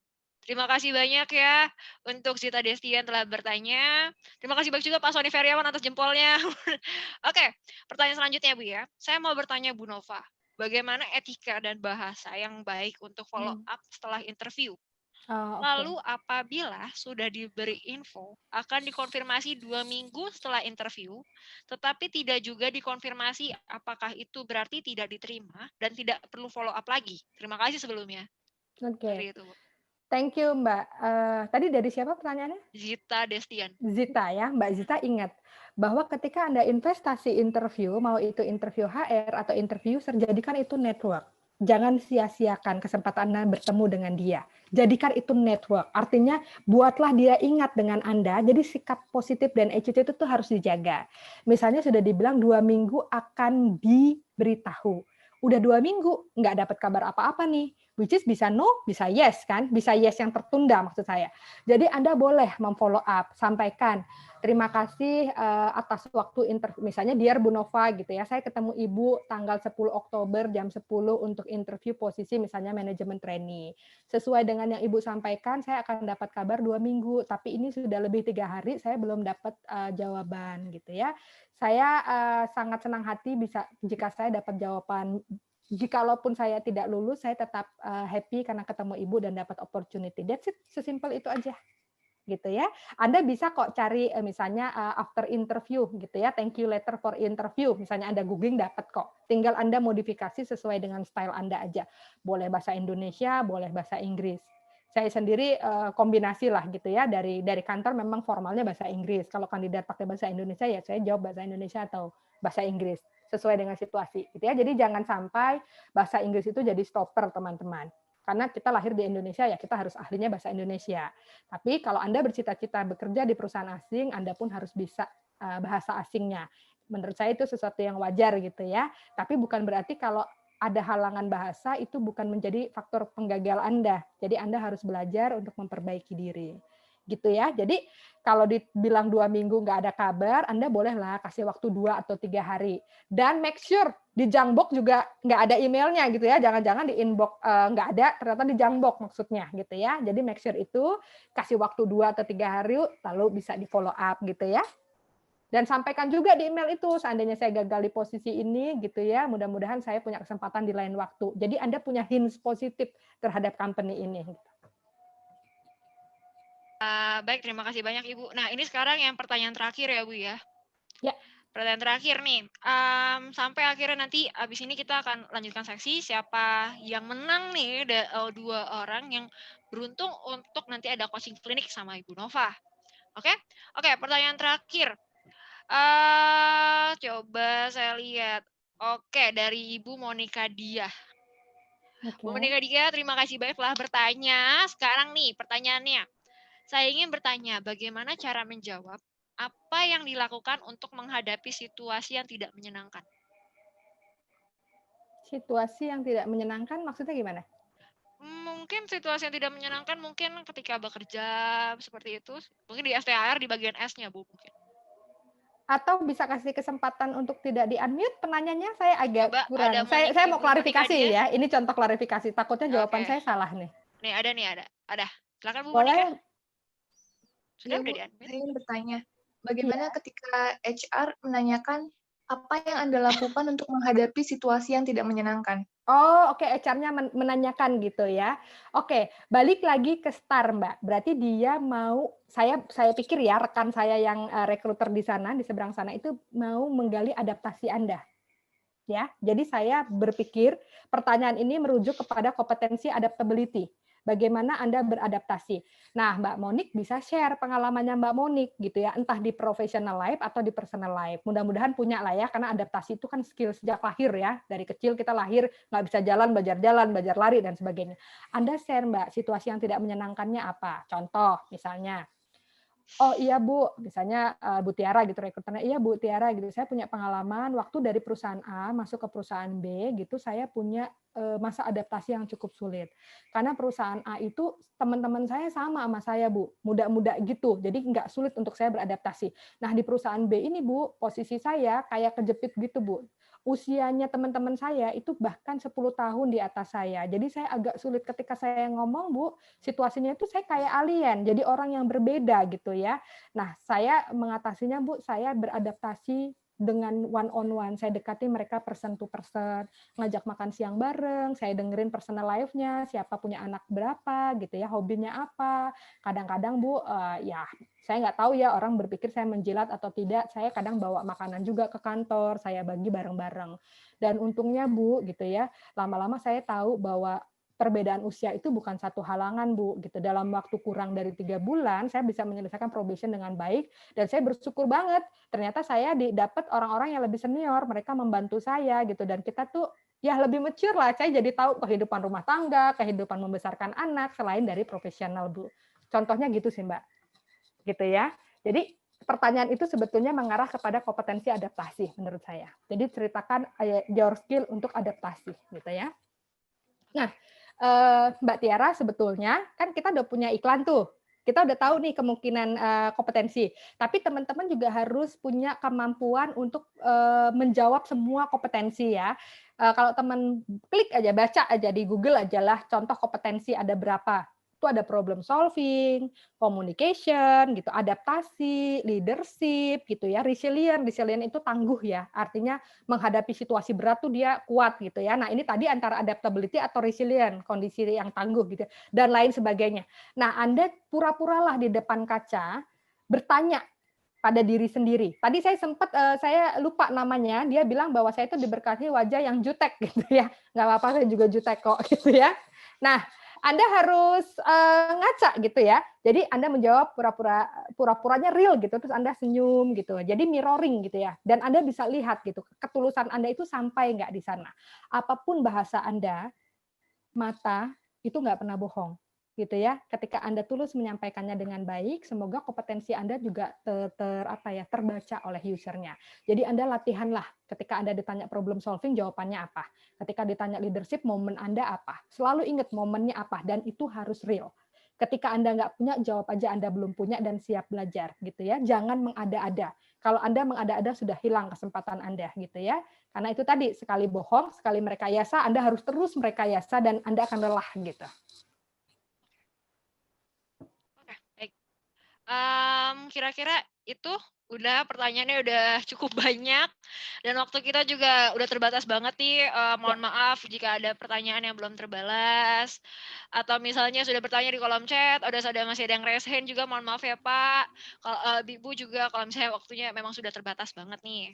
Oke, kita bakal umumkan 2 pemenang pertanyaan terbaik yang berhak untuk nanti ada coaching klinik bareng Bu Nova selama 1 jam.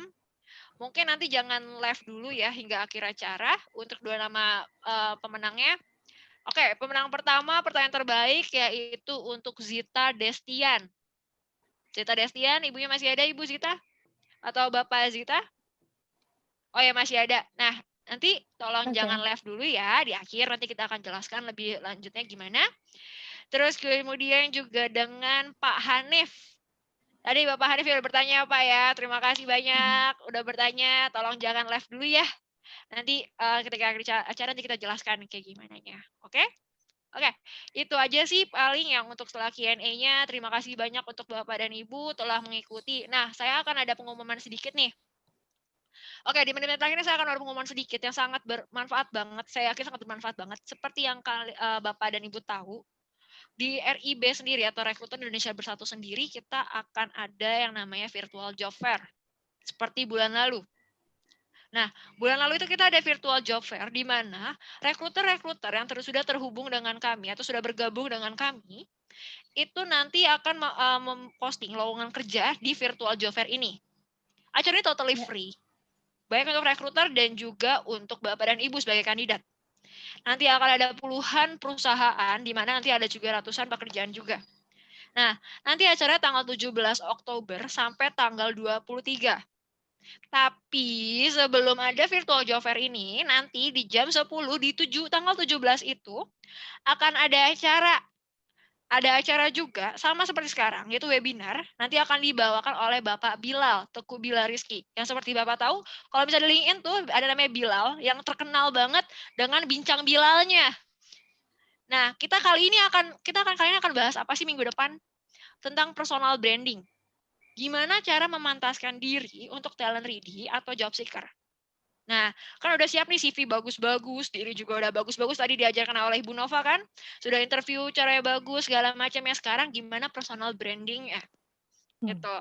Itu salah satu senjata nih kalau kita mau berperan dalam interview ya, yang menghadapi interview salah satu senjata personal branding. Ini sih, itu udah punya pengalaman bagus, pengalaman banyak, tapi kita tidak bisa atau kurang dalam personal brandingnya. Jadi don't miss it, tanggal 17 Oktober di jam 10, akan ada dibawakan acara oleh Bapak Bilal selaku founder dari Bincang Bilal. Nanti pendaftarannya akan dibuka untuk minggu depan. Jadi tetap follow terus untuk di LinkedIn-nya Rekruter Indonesia Bersatu, kemudian juga Twitter Rekruter Bersatu, dan Instagramnya Rekruter Indonesia Bersatu. Karena semua informasi akan ada di sana. Oke? Nanti juga ada link pendaftarannya juga ada di sana.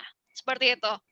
Nah, setelahnya dari acara webinar, baru kita akan dibuka virtual job fair-nya. Nah, nanti akan ada juga penjelasan virtual job fair itu gimana, nanti adalah di minggu depan. Kira-kira apa yang perlu dia siapkan aja. Oke? Seperti itu aja sih dari saya. Nah, jadi kita dari IB sendiri akan ada webinar setiap minggunya. Setiap minggu akan ada webinar di mana pembicara-pembicaranya adalah kebanyakan yang sudah tergabung dengan kami dan ada juga pembicara-pembicara undangan. Salah satunya kayak Bono Valenda Simanjuntak ini. Ini kita undang nih oleh RIB nih untuk berbicara depan Bapak dan Ibu. Seperti itu. Ya pasti akan terkaitan dengan dunia kerja ya. Gimana cara melamar pekerjaan, terus gimana caranya ya kayak dress up, segala macam. Itu banyak banget nanti setiap minggunya. Itu aja sih. Itu yang pengen saya sampaikan. Jadi jangan lupa nanti tanggal 17 Oktober akan ada acara oleh Bapak Teguh Bilal Rizky dan juga ada virtual job fair. Gitu. Itu aja mungkin yang bisa saya sampaikan. Terima kasih banyak untuk Bapak dan Ibu sudah hadir dan tetap stay di sini. Terima kasih banyak sudah dari jam 10 udah stay bersama kami. Terima kasih banyak juga panitia yang sudah mengadakan acara ini dengan baik. Terima kasih banyak tentunya dengan Ibu Novalinda Simanjuntak atas waktunya dan ilmunya yang jujur saya rekruter sendiri kadang-kadang masih bingung. Oke, terima kasih banyak. Terima kasih banyak juga. Semoga bermanfaat ya. Lebih siap saat interview. Yes, terima kasih banyak Bapak Febianto, Bu Aldita, Ismarialdi, Pak Sony, Pak Hanif, Bapak Krisna, Bu Paulin, Muhammad Ridwan, Pak Krisna, Bu Yolanda Dameria, Bu Ulpa, kemudian ada Bapak Sasongko, Iwayan Suwaria, kemudian Bapak Budi Hartanto. Seperti itu, saya Tiara dari Rekruter Indonesia Bersatu. Sampai jumpa di acara selanjutnya. Terima kasih banyak Bapak dan Ibu. Bye. Terima kasih Bapak Bu atas tepuk tangan ya Bapak. Terima kasih, dadah semuanya. Sampai jumpa ya di minggu depan. Dadah. Yang menang yang stay ya Mbak ya? Kita lupa stay. Ya, nggak foto bareng ya? Oh iya, oke ada 12. Tadi katanya nggak jadi Bu. Kita ada 12 soalnya. Kalau mau ada foto bareng sekarang Bu, bisa? Yang sisa kali ya, kalau memang masih ada. Coba tolong panitia, ada sisa untuk foto bareng. Badin? Udah. Oke. Ya, yuk foto bareng yuk. Yang masih belum live. Oke, masih belum live, coba kita foto bareng ya. Coba dinyalain kameranya. Nyalain kameranya. Oke, 3, 2, 1, semuanya senyum ya. Oke. Sip. Oke. Bisa buat dokumentasi kita ya. Thank you semuanya. Terima kasih banyak. Untuk Hanif. Terima kasih banyak. Ya, terima kasih ya Bu. Sama-sama. Terima kasih banyak. Silakan kalau mau di-unmute, nggak apa-apa. Terima kasih Bu Mia, Ibu Bapak Frankie, Bapak Bakri, kemudian Bapak Diaul Haq. Terima kasih banyak udah hadir hingga stay sampai akhir ini loh. Standing applause sih kalau bisa saya diri, saya mau standing applause. Terima kasih banyak. Terima kasih banyak Ibu Lydia, Ibu Fidela, Bapak Wageman. Terima kasih Bapak Fajrir, Sinaga, telah stay hingga sekarang. Kemudian Bapak Ismarialdi, ada Bapak Michael, terus kemudian ada Bapak Bakri, ada Bapak Ade Pradana juga. Silakan kalau misalnya sudah, terima kasih banyak.